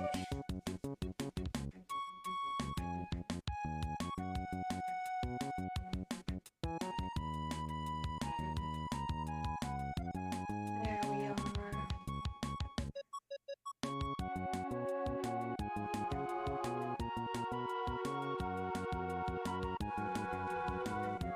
Interesting. So I feel like I kind of messed that up a little bit. But that's no big deal. Let's kind of make like a little rainbow there in this gem. Nice little red stripe.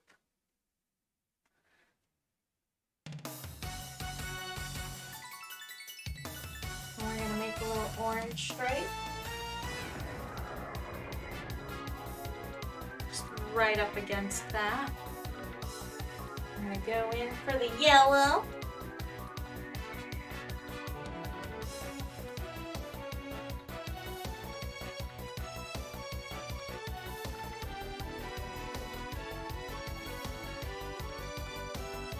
Now we're gonna go in for the blue. Let's go ahead and use like a cyan for this because it's nice and thin. Oh yes, it's very thin. Very thin. But not very pale. Hold on. I actually probably should mix this with a little bit of white first.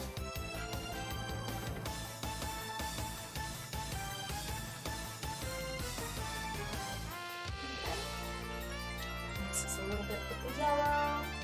I should go in with another layer of yellow to kind of go over that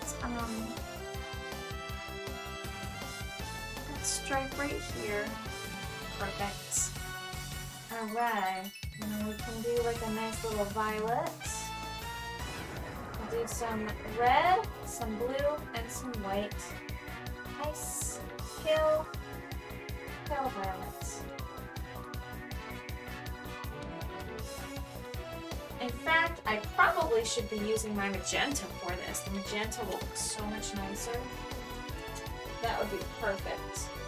The blue just isn't cut out for it. It's just not. Alright, so let's try this again. Put some cyan and magenta. Perfect.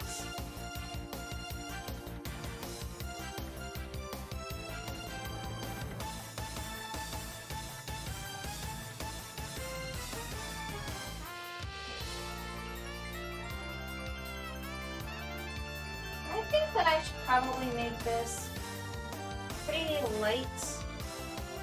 I should probably lighten the red at the start of that. Lighten it quite a lot.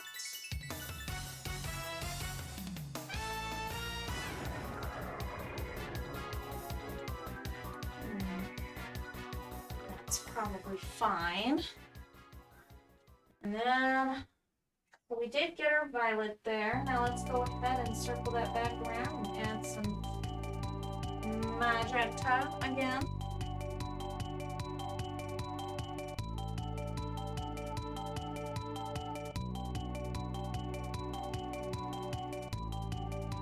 Okay. And then we're going to go in and we're going to add black again. Just kind of go over the areas I messed up. I really did mess up a lot. Kind of a lot. That's kind of lame.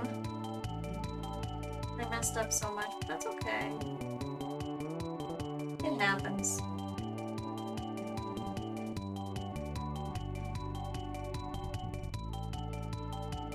Okay. And then I can just kind of like come in to this spot right here. So really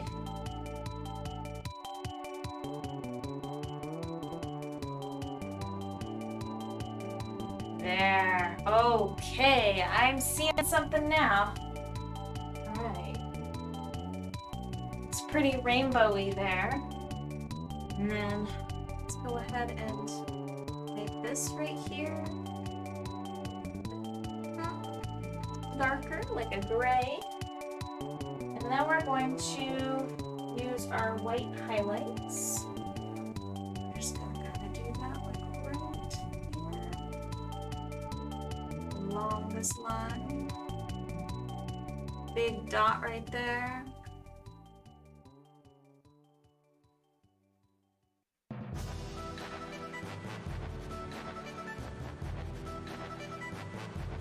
Ooh.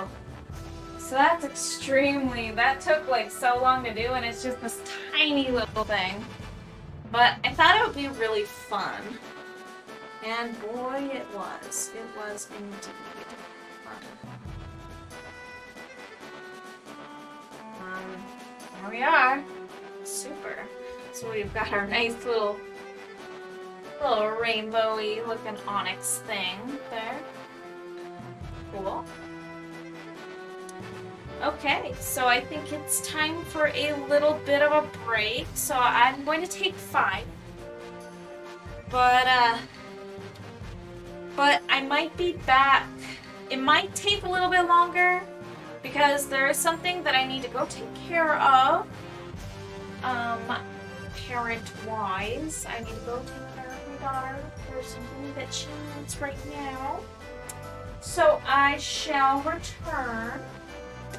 And it should take me like 5 minutes, but like I said, that could change. So I'll be back, you guys. See you shortly.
We are officially back.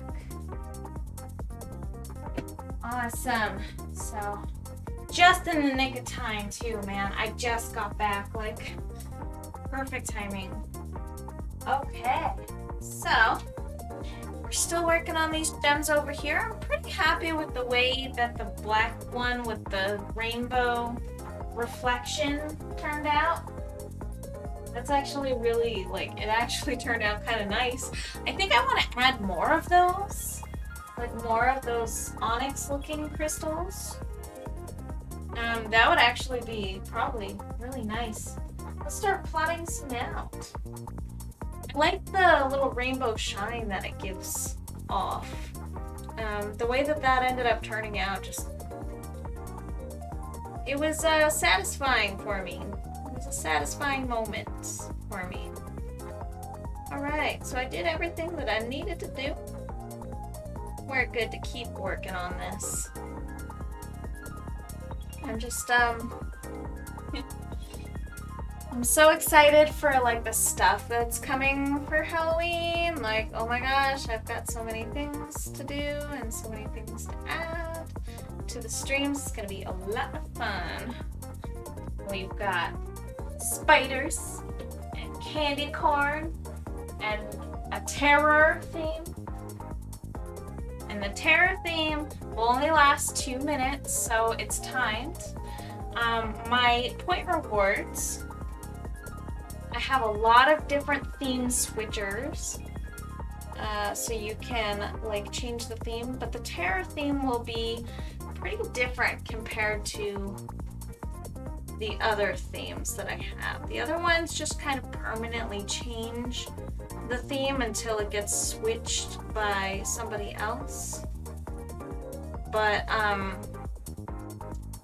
the terror theme will operate pretty differently. And the way that it'll operate is more like it switches for 2 minutes because it's super overwhelming. You don't want it to actually last, and you'll see why. But it actually will change a lot of different things. It'll change, like, the whole color palette of everything on the screen, on both screens, this one and the hand cam. And it'll also have a voice changer attached to it. So that's kind of crazy. And when you see everything else that's, like, actually attached to the theme, you're gonna see why it only lasts 2 minutes. But it'll be fun. And it'll be one where instead of it being like a once you redeem it, you can't redeem it anymore sort of deal, it's going to be more like, it's going to be more like you can redeem it as many times as you want, and there will be a cooldown, but just not like a crazy cooldown. It'll be pretty cool. It'll be like a pretty like short cooldown. I want to say probably like a few minutes or something. Nothing crazy. Usually the cooldowns I put on my stuff are like super anti-spam, but I kind of want you to spam this. It's gonna be a good time, I think. It's gonna be fun. It's gonna be some spam-worthy, low points. It'll be nice. It'll be real nice. We're gonna be making some, like, onyx crystals over here. Nice jet black, dark. The dark crystal. I don't think I really have many friends who watched the original Dark Crystal. I don't know who all really knows about that, but man, it's a pretty good movie, but you have to get past the whole puppet thing. Like, all the puppets. It's not everybody's cup of tea. It's definitely not my husband's cup of tea. We'll say that. He especially doesn't like claymation. Anybody else creeped out by claymation? I'm like totally good with claymation. I like it. I like it. It can be creepy though. The Gumby movie was definitely a creepy instance of claymation. The Gumby movie, the show is like pretty cutesy and not creepy, but for some reason something is unsettling about the actual movie. It's like the types of like music, like the music that they use, between that and like, I don't know, man. The music and something about the aesthetic. Maybe it's not entirely the claymation that's doing it, but there's something unsettling about the Gumby movie until you get to the credits roll where like you have the whole Gumby and his fangirl dancing together. And for some reason she just gets with Gumby with no explanation whatsoever. But besides that, hilarious. Oh my gosh, that movie is actually really hilarious. It's just creepy. Something about it. Oops. Man, I keep stepping on this tripod. You guys, I'm sorry. What a hoot. What a hoot. I need to get it down pat where I don't step on that tripod anymore. Just, I'm so...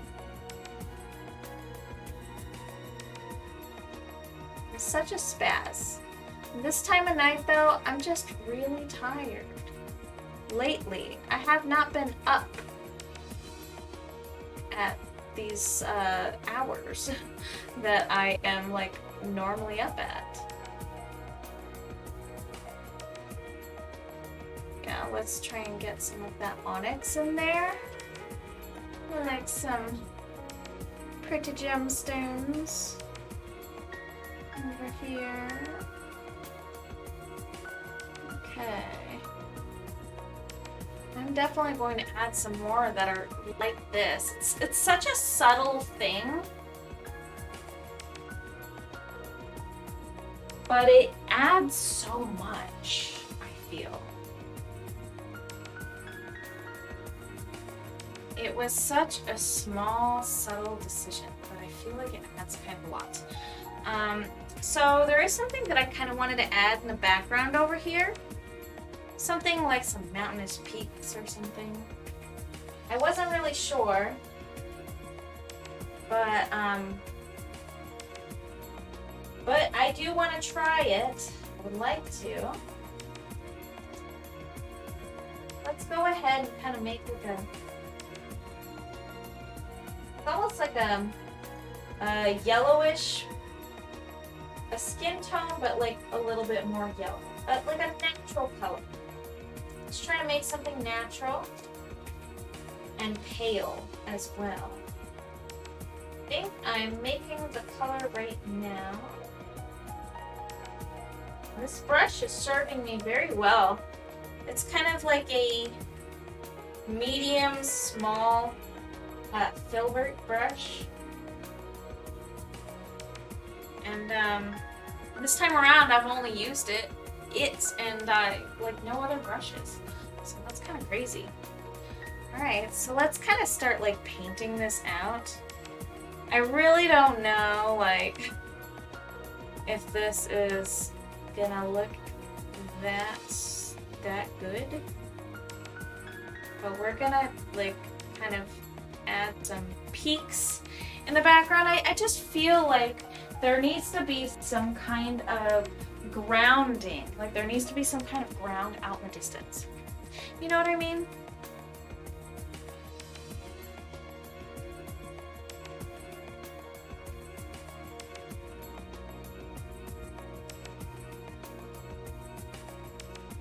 And it needs to be lit by the moon. We need to get some like moonlit peaks. And yeah, and there, and it's not gonna be anything like super crazy. It's just gonna be really probably going to actually like make a really dark brown down here to kind of have the... Oh, and let's add a lot of yellow to it. Oh, yes. Make it like yellow brown. We're gonna kind of get that color in the peaks over here.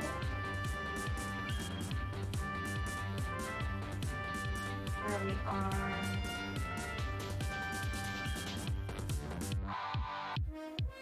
But I do really want to use a lot of black. Oh boy. This is like... Painting mountains has always been kind of a little bit challenging to me.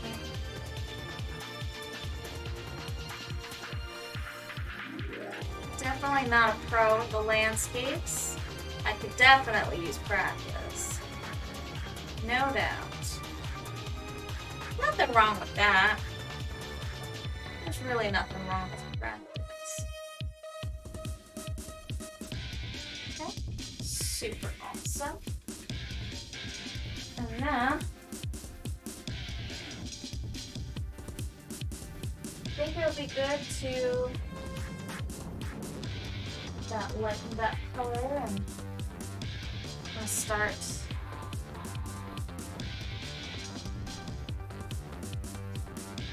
I'm gonna sketch really fast. Sketching is kind of what I'm a little bit better at, I guess. Blending and sketching. Fast motion. But it's not always ideal.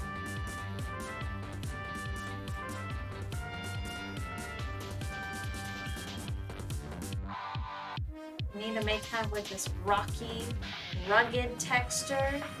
But I can't get too into the detail because it is out in the distance, so I shouldn't like really torture myself over the background. But it is something that needs to be there, I think. I really think. And so let me just get rid of this cloud here because it actually, I just don't think it adds any value to this painting. We're gonna add some like rugged texture.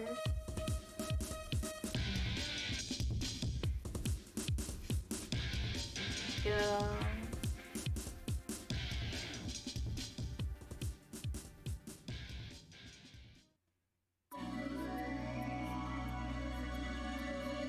Yeah, okay.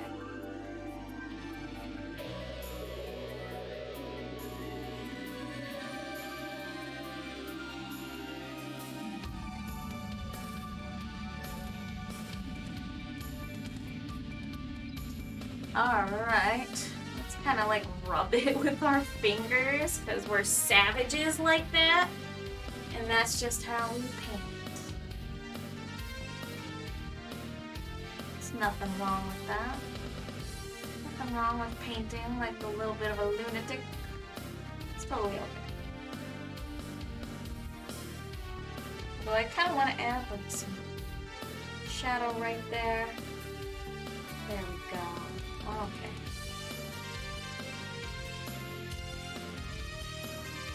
Alright, and now we're gonna kind of grab that color again and just kind of lead it down. Yeah. Okay, cool. Let's grab some more bright color. Let's start kind of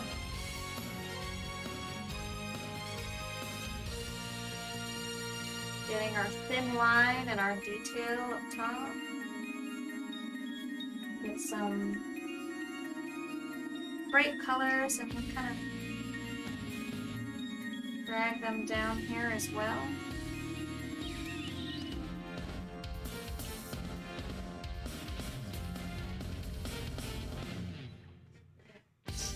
Okay.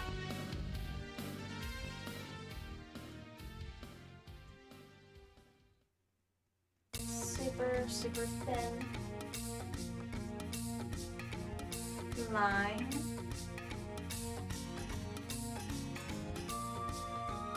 We'll make it a little bit brighter.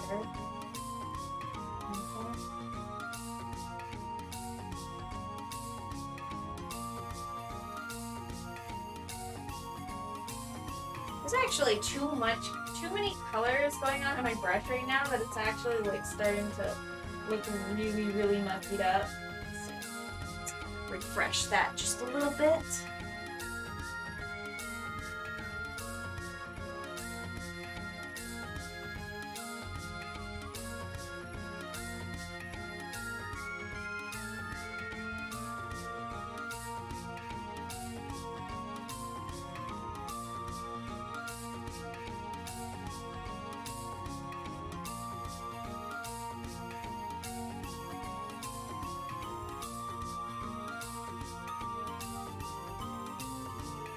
We are.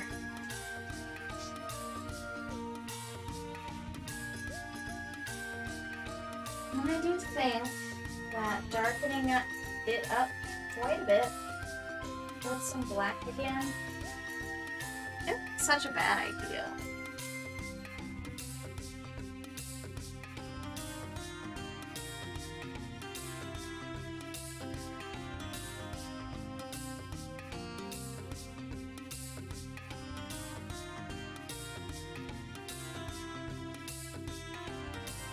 Yeah.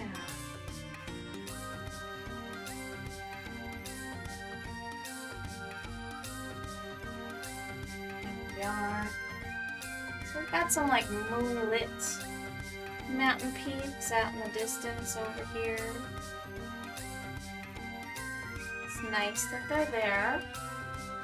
Just to remind you that there's ground somewhere out there, you know?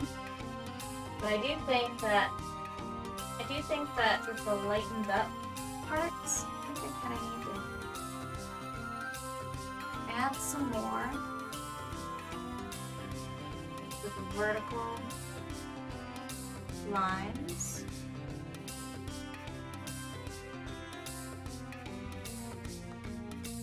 There. More of them toward the bottom. More of these here to remind you.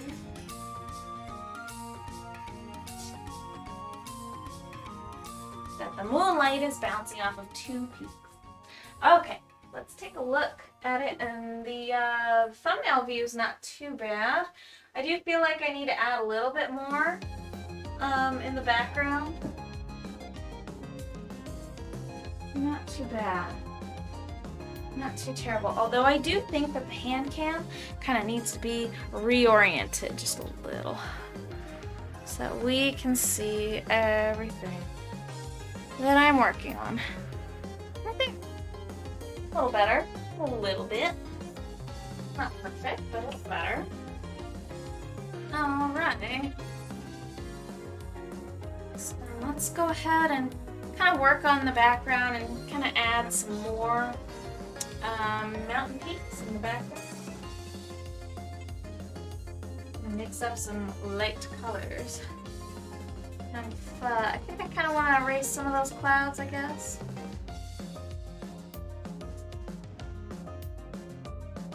Okay. So we'll kind of start with that shape. We'll just start with it, and then we'll kind of work our way.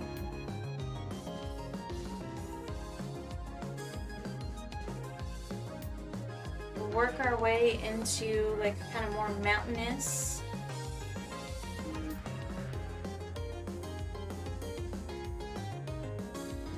More of these like lines and things like that.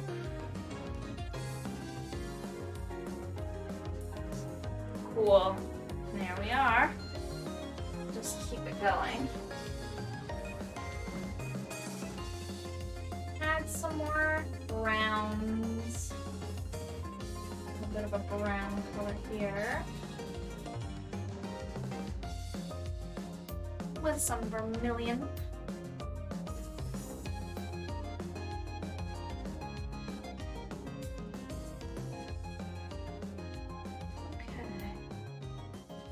Yeah, I was thinking about adding these little peaks here for quite some time. I feel like it just kind of adds something. I don't really know how to explain it, but I feel like it definitely adds something. Yeah.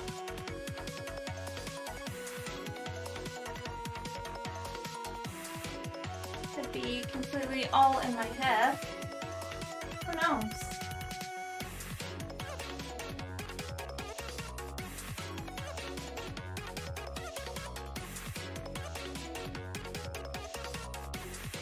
Something about it looks pretty alright. Okay, here we are.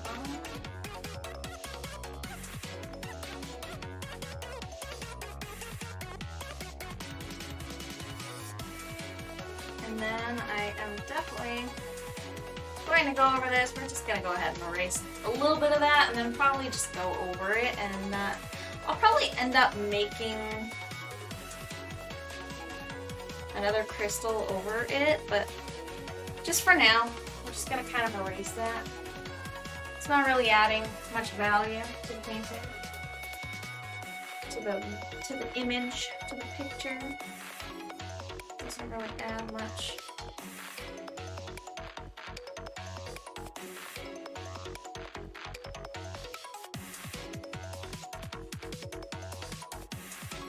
And we're gonna go ahead and erase some of that cloud as well.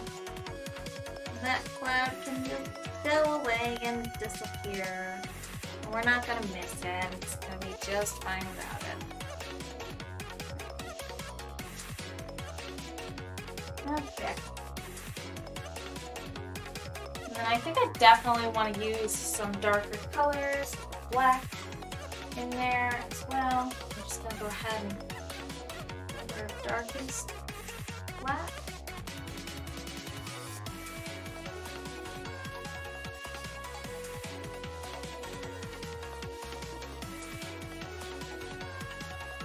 And then we're going to go ahead and start diluting the dark browns into black, and we're just going to kind of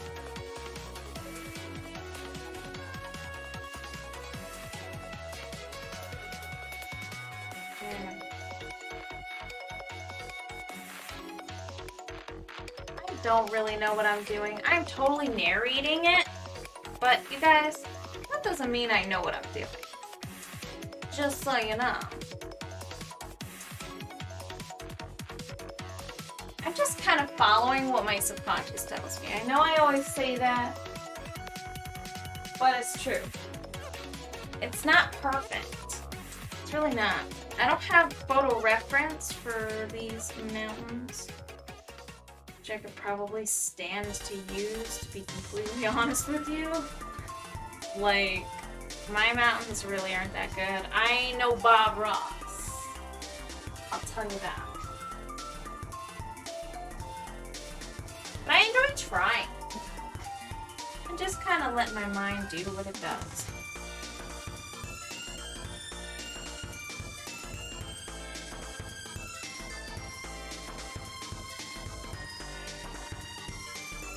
I'm actually really excited for Brilliant Diamond and Shining Pearl.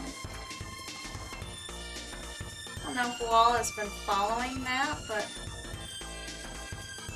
it's exciting. I'm excited anyway. You don't have to be excited, but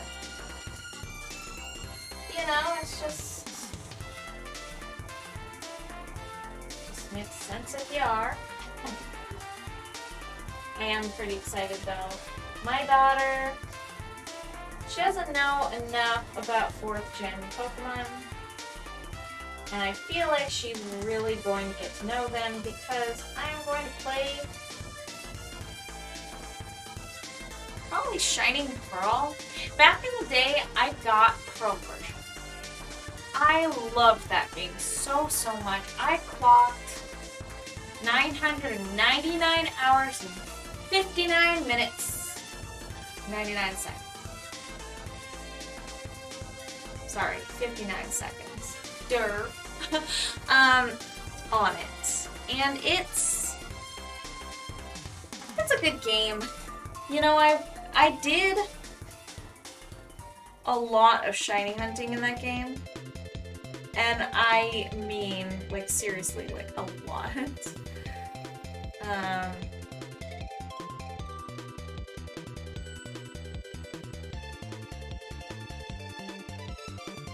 Yeah, I seriously did, like, a lot of shiny hunting in that game. But,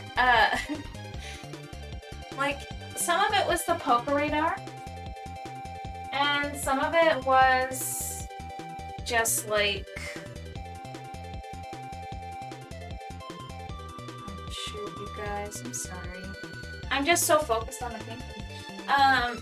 And then some of it was also RNG abuse. So I'm not really sure if anybody is really familiar with the RNG abuse or the RNG. I'm sure everyone knows what RNG means by now these days. It's 2021. People know what RNG means. Random number generator, if you have any questions. And it was pretty cool. You could predict the way that the RNG was going to function. So essentially, you could use calculators to basically tell you what kind of commands to run, like what kinds of things to perform in the game, what types of tasks to do, in order to advance the RNG. And the RNG would, it was just a thing that you would do. Like, you would advance it by doing things like tapping on the Poketch, on a specific Poketch app. You would like double tap on the happiness one, and then you would coin flip the Magikarp coin. However many times the calculator would tell you. Now, you would have to put in certain like parameters and certain things to get it to predict properly. Like, you would have to give it your initial seed, which means where the RNG starts at when you start the game. So you'd basically have to like start the game. You'd have to like reset the game and get it started from the start screen to the actual gameplay in under a minute. And then you'd have to go catch a Pokemon as fast as possible. And then you'd enter the Pokemon's information, all of its stats, into the calculator. And the calculator would basically predict the IVs of the Pokemon. You'd need to also put in the nature and the gender and everything else about that Pokemon. You need to put in all of the different variables so that you could essentially tell where the RNG started when you booted up the game. And then you were able to and then you'd be able to essentially... Gosh, I'm rambling, you guys. I'm sorry. I am so tired. But when you got the initial seed, you'd be able to put it into the calculator. The calculator would spit out the information that you needed, like what to do. You would have page flips in your journal, the coin flips and the Magikarp coin and the Poketch thing, and then you'd also have the happiness double tap function. So you just do those however many times it told you to. And then you would go like try to encounter a wild Pokemon or hatch a Pokemon. So that also means you could hatch anything you wanted. Could be shiny with whatever nature or whatever you wanted. Yeah, it was really badass. I loved it. It was such a cool thing. Obviously, this is a third-party thing, so it's not like official or anything. So a lot of people do not consider it fair gameplay. They consider it not within the realm of like playing the game like legitimately, like not legit. So there's like legality, which is like if a Pokemon can be used or like detected as hacked or something like that, but if it's obtained in-game with only in-game like there's no hacking device or anything like that, and it's within the normal parameters of something that could actually exist in the game, like a regular... Oh my gosh, way too cool. Hello, I'm rambling on about Pokemon right now. Isn't that super exciting? I used to RNG abuse in Pokemon Pearl, and I'm just excited that Pokemon Diamond and Pearl are getting their remakes with Brilliant Diamond and Shining Pearl. It's gonna be pretty cool. It's gonna be way too cool. Welcome, welcome. I'm working gems tonight, so just a little recap on what I'm doing. I kind of fleshed some of these out. I'm still working on it, working on the little mountains in the background. Yeah, it's fun. What's your favorite Pokemon? My favorite Pokemon, gosh, I have a lot. I have so many favorite Pokemon. I really love Dragonite, Altaria, Mega Sceptile, Aggron. I think what else? I like Pomo-O, the one from 7th Gen, the stand-up tall dragon with the really gigantic scales, although I don't think it's really competitive viable. It's like bad stats, and I don't know, it doesn't have the most amazing moves that I can learn. But, gosh, what do you think? What else? I guess those are probably my tippy-top favorites. No Dragon, but the rest I have no idea. No worries, dude. I've been following Pokemon and obsessed with Pokemon for ages. I don't know. I've been playing the Pokemon games since I was 6, and Red and Blue came out, and I got Red for my birthday, and that was like so fun to me, even though going back and trying to play the old games is actually grueling these days. It's so slow paced and so it does not have its charm that it used to have, in my opinion, anymore. Like, it's just not quite there anymore, but that's okay. I enjoyed that stuff while it was, you know, fresh and new. I did go back and I replayed, and I actually beat the game several times over, but it's just, I don't blame people for not wanting to play it because it's all slow paced and stuff. But yeah, I played I played every generation up until the most recent 8th gen. I never played Sword and Shield. Sadly. But that's just because of the whole controversy and cutting the decks, and Game Freak getting a little bit lazy with their efforts in the game and their animations and things like that. It's just I don't play for the animations, I never have, but it's the principle of the matter. They're a AAA game company. It's not like they're incapable. They're not a poor little indie company, you know what I mean? Just opinions, though.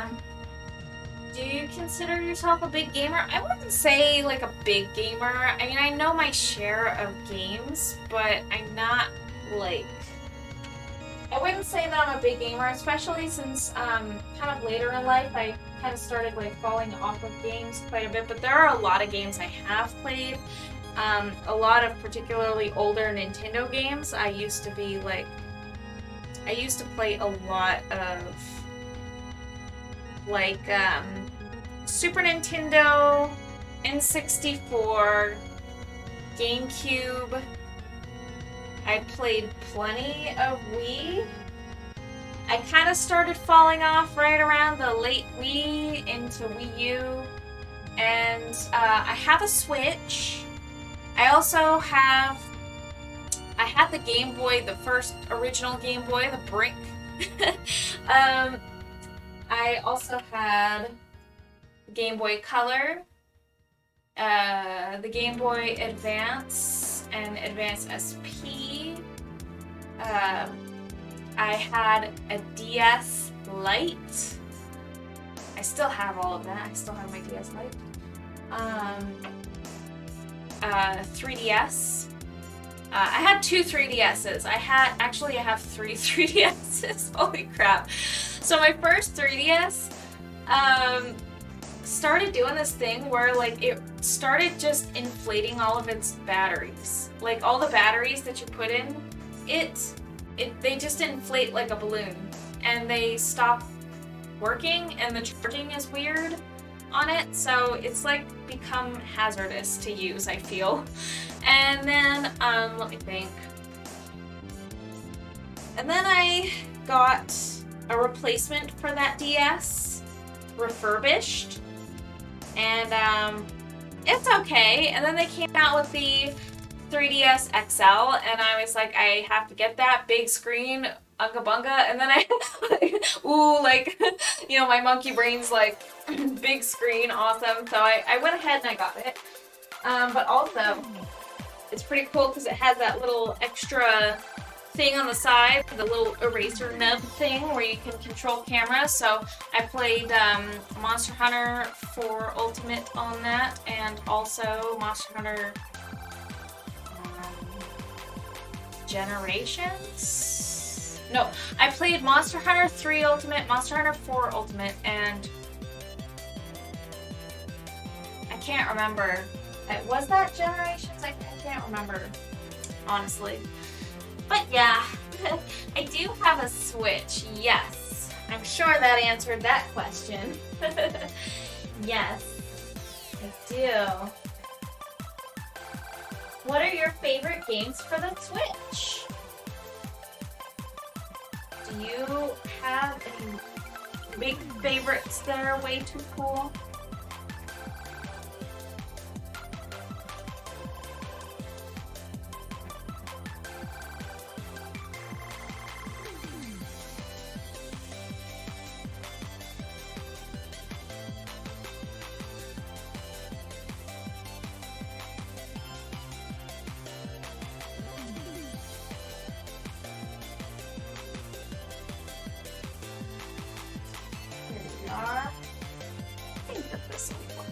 I just need to put an extra facet here, I feel like.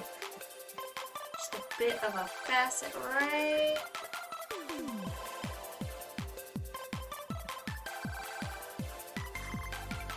Come on. Paper that out. Kind of blend that, probably. Alright. I don't have one. My dad has a Switch. He keeps us in line with, but it's not as fun as a Nintendo. A Switch he keeps us in line with? What?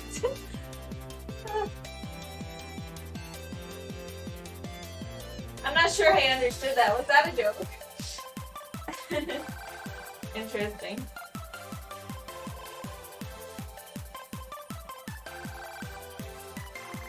My big, gigantic brain could totally tell what you were talking about. No, I'm kidding. I am so, like, actually out of it, though. Like, I'm actually, like, really... Oh, brain's not working tonight. I'm pretty tired. I will say I'm, like, super tired. I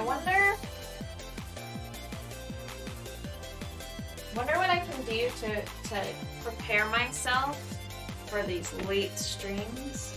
Because normally before it's like, you know, I would just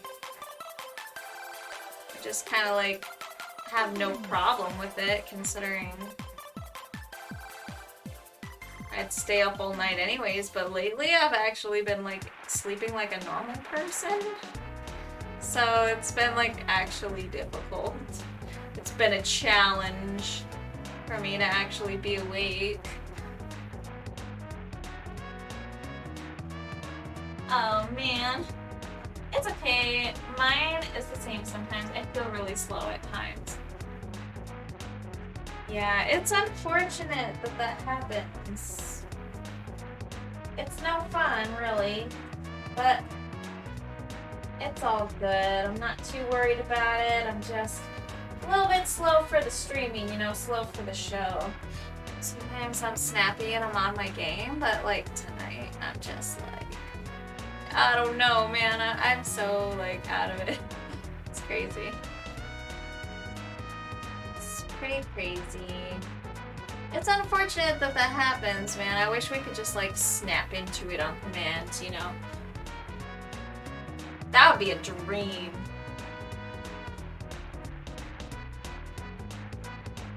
My brain is so ADHD, it just like, it seriously needs help sometimes. It's all good though. I managed to get by somehow.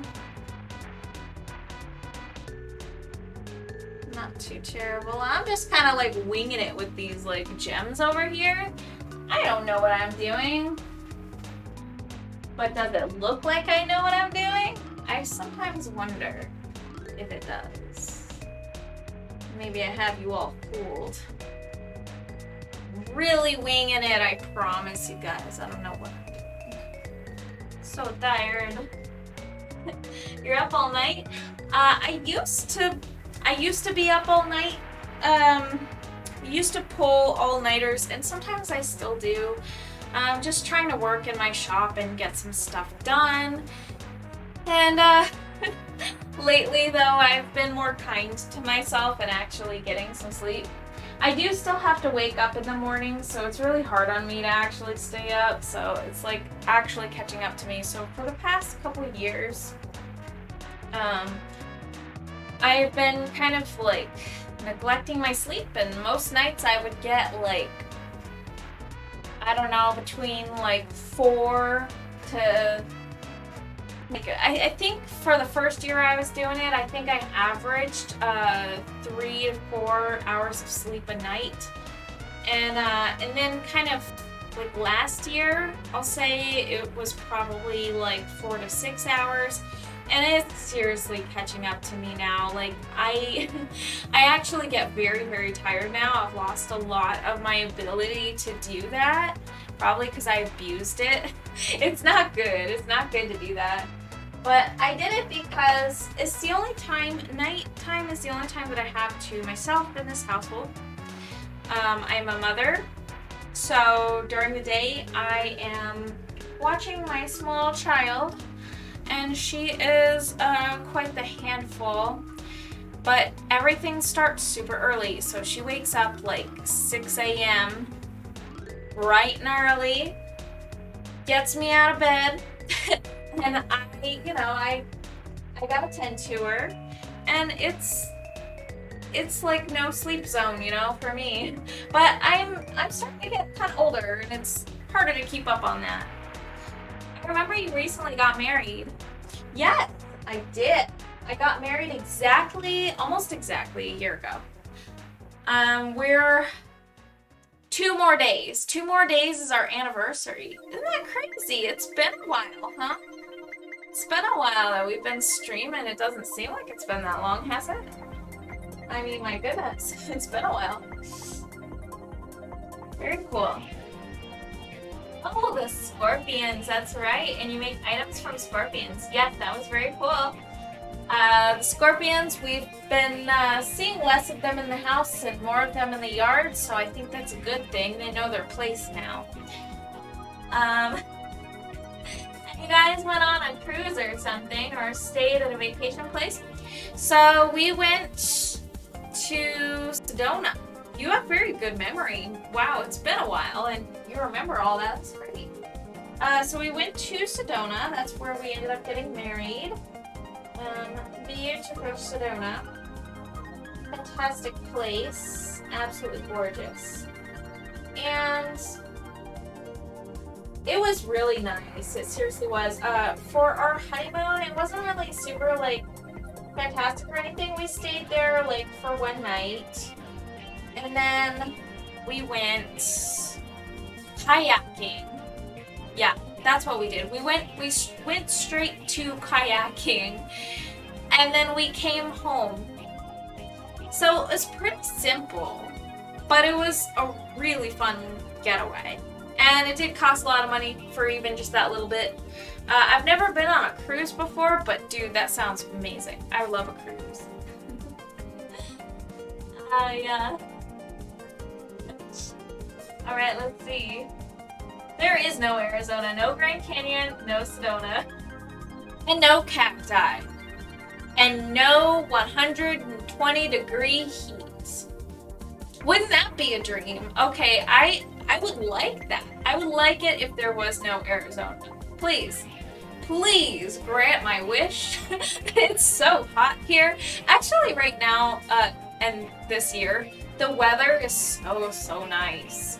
So I have no right to complain. It's actually very, very nice right now. And, I'm just kind of being lame complaining at all right now because it's actually really beautiful out.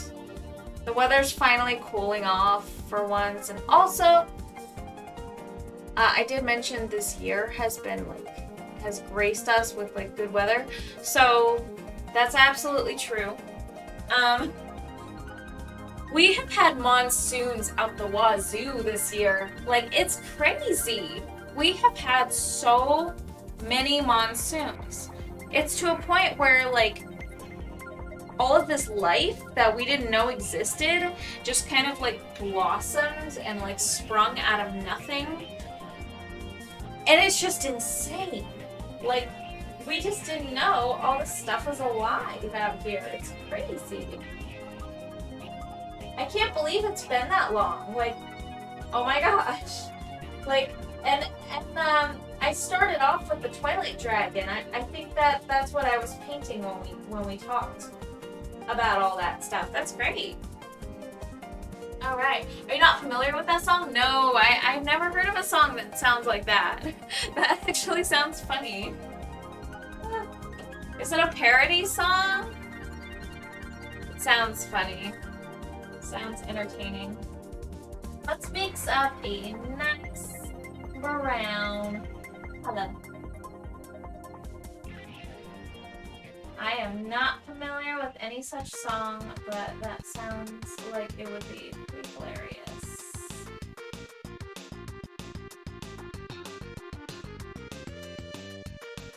It's a country song. It sounds like it would be some kind of parody song or some kind of country song. I don't know. That's funny. About a woman who was promised a new life in Arizona, but the guy just led her on and left her. Oh, that sounds so sad. Are there any dinosaur excavation sites there? Not that I'm aware of. That's a really good question. And now I'm curious, and that's something that I kind of want to look at now. Is there?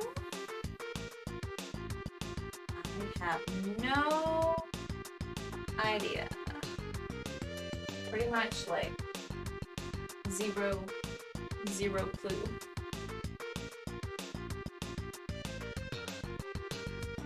But that sounds like a very sad song. Oh my gosh.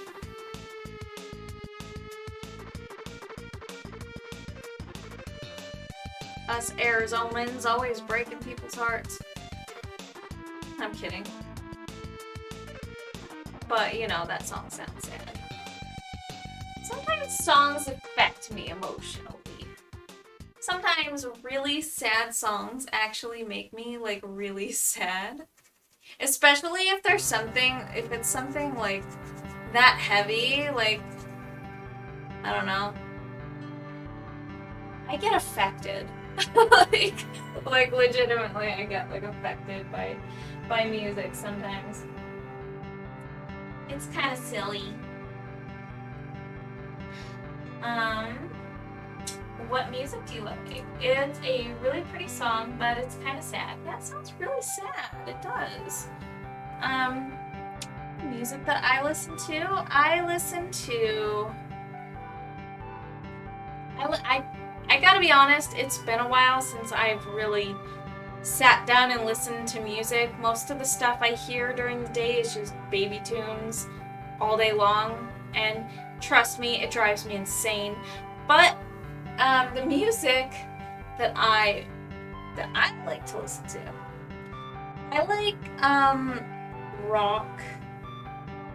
I know that's extremely vague, and there's a lot of rock out there. But I like kind of not super heavy stuff, but kind of somewhat heavy stuff. With good melody, and I just like melodic sort of rock. But there is one band though in particular in more recent times, in the past year or so, that I have really, really taken to. and that is Intervals. And Intervals is a prog rock, so like progressive rock.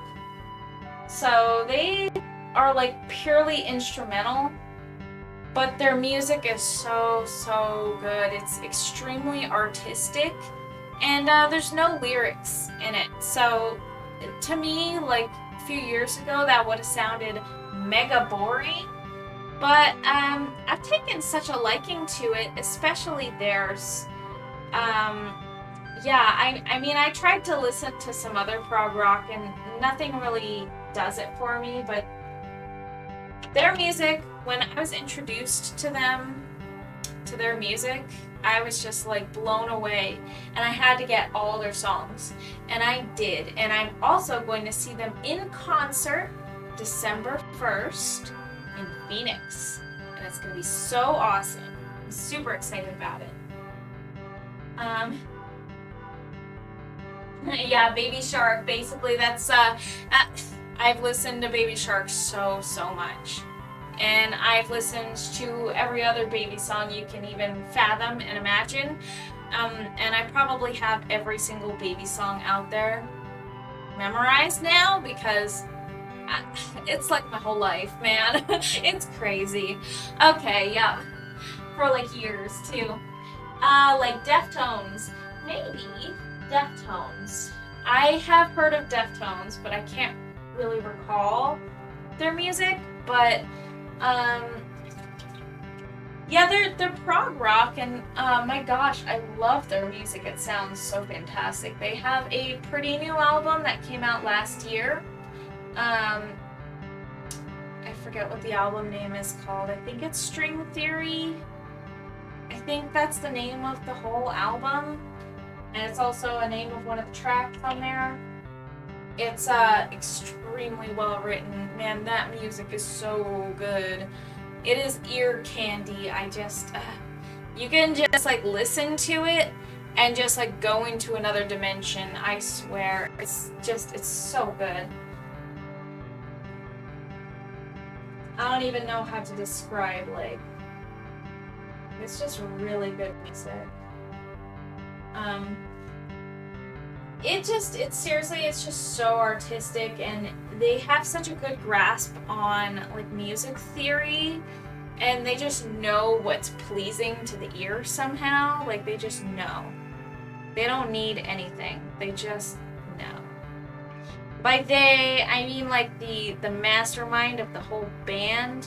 I think his name is Aaron Marshall, unless I'm thinking of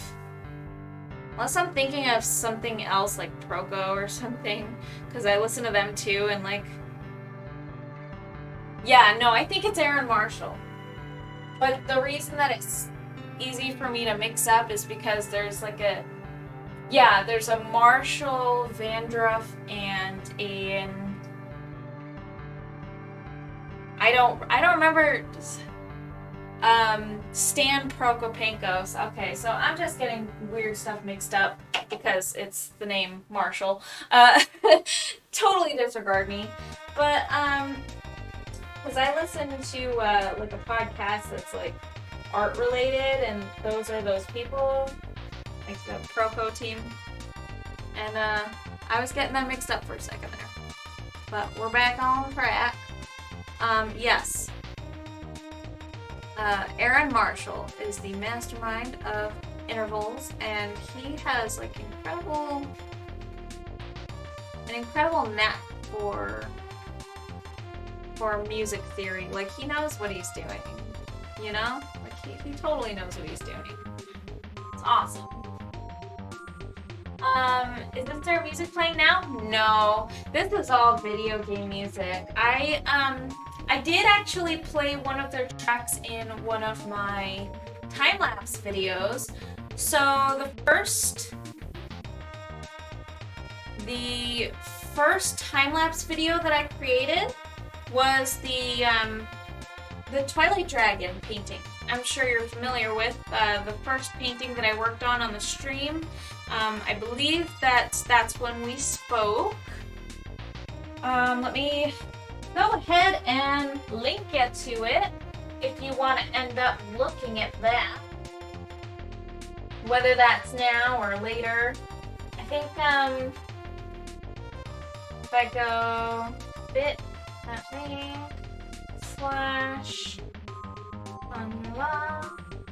/TL. So I have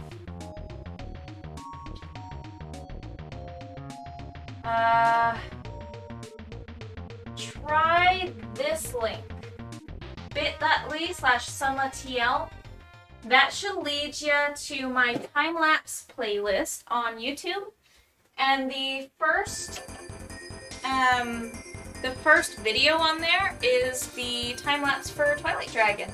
And that music is intervals. It's so good. Oh, nice. Are we talking about the one on the live stream? The one with the funky beat? Because I think that is pretty wonderful.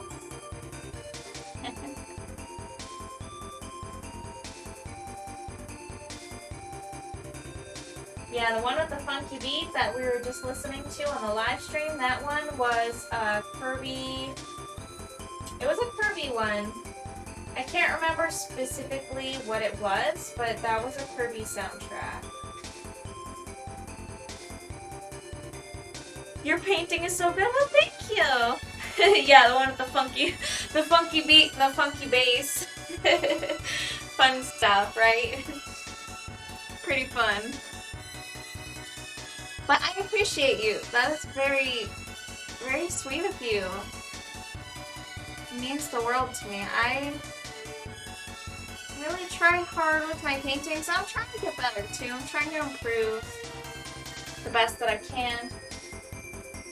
I'm not quite at the skill level I want to be at, but you know, it's a journey, and I accept that. I accept that it's a journey, and I am learning as I go. Your personality is so chill. Well, thank you. That means a lot to me. You ever put glitter in the paint? Would look so cool on this blue guy. On its scales. So, glitter. It's pretty gosh darn cool. I actually have some really, really cool pigments that I kind of want to show you. Why don't I actually show you right here on camera before we wrap up for the night, because it is 1 o'clock and I officially start. Like I kind of stop at 1 o'clock these days because I shift it a little bit earlier now than it used to be by 1 hour. But let me show you these pigments that I got. As soon as I figure out where I put it, that would be pretty awesome if I knew what I did with them. Alright, here they are. Perfect. Okay, so there is something really cool about like mica pigments and glitters and things like that. Now for applying directly onto the painting, I'm not quite ready for that yet. I might end up doing it eventually. In fact, my next painting, I kind of plan for it, so we'll see. But this painting, I don't think I'll do that exactly. However, I do think that I might offer prints with hand embellishments that do offer something like that. So I could do that basically over top the painting without compromising the painting itself. But I kind of want to show you something. I got these really cool color pigments. These are really, really nice, like good quality. I only have a little bit, so I have to be like really careful with it. I want to show you like what it looks like. Alright, so I have like a color shift pigment right now. I don't know if this camera does really well to pick it up. My hand is covered in paint. And I don't know how well it's actually going to focus, but it's a color shift pigment. I am like covered in paint. Now let me see if I can show you in the hand cam, because the hand cam might actually focus a little bit better. But there's like a nice little color pigment, like a chameleon effect that you can get from these pigments, and I have a few different pigments that do that. And I can make my own handmade paints using them, just using some gum arabic, water, and the pigments. That's all you need to make your own paints, and it's really awesome. So that'd be great on top of like a print, right? It would look good on a print, I think. All right. Oh, I see, yes. I think that it would be cool because with prints, with the hand embellishments, you can kind of add those things without, like, you know, changing the actual original painting itself.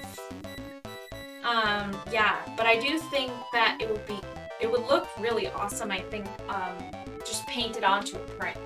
So I think your idea is really great. I think it's fantastic, and I think it's right on track with what I would pretty much want to do anyway, you know what I mean? It's great. Yeah, I think it'll work out nicely. So, we're pretty much wrapping it up for the night.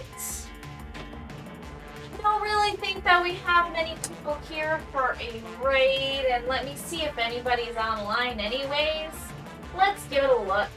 I think it's always at least worth looking. I don't think that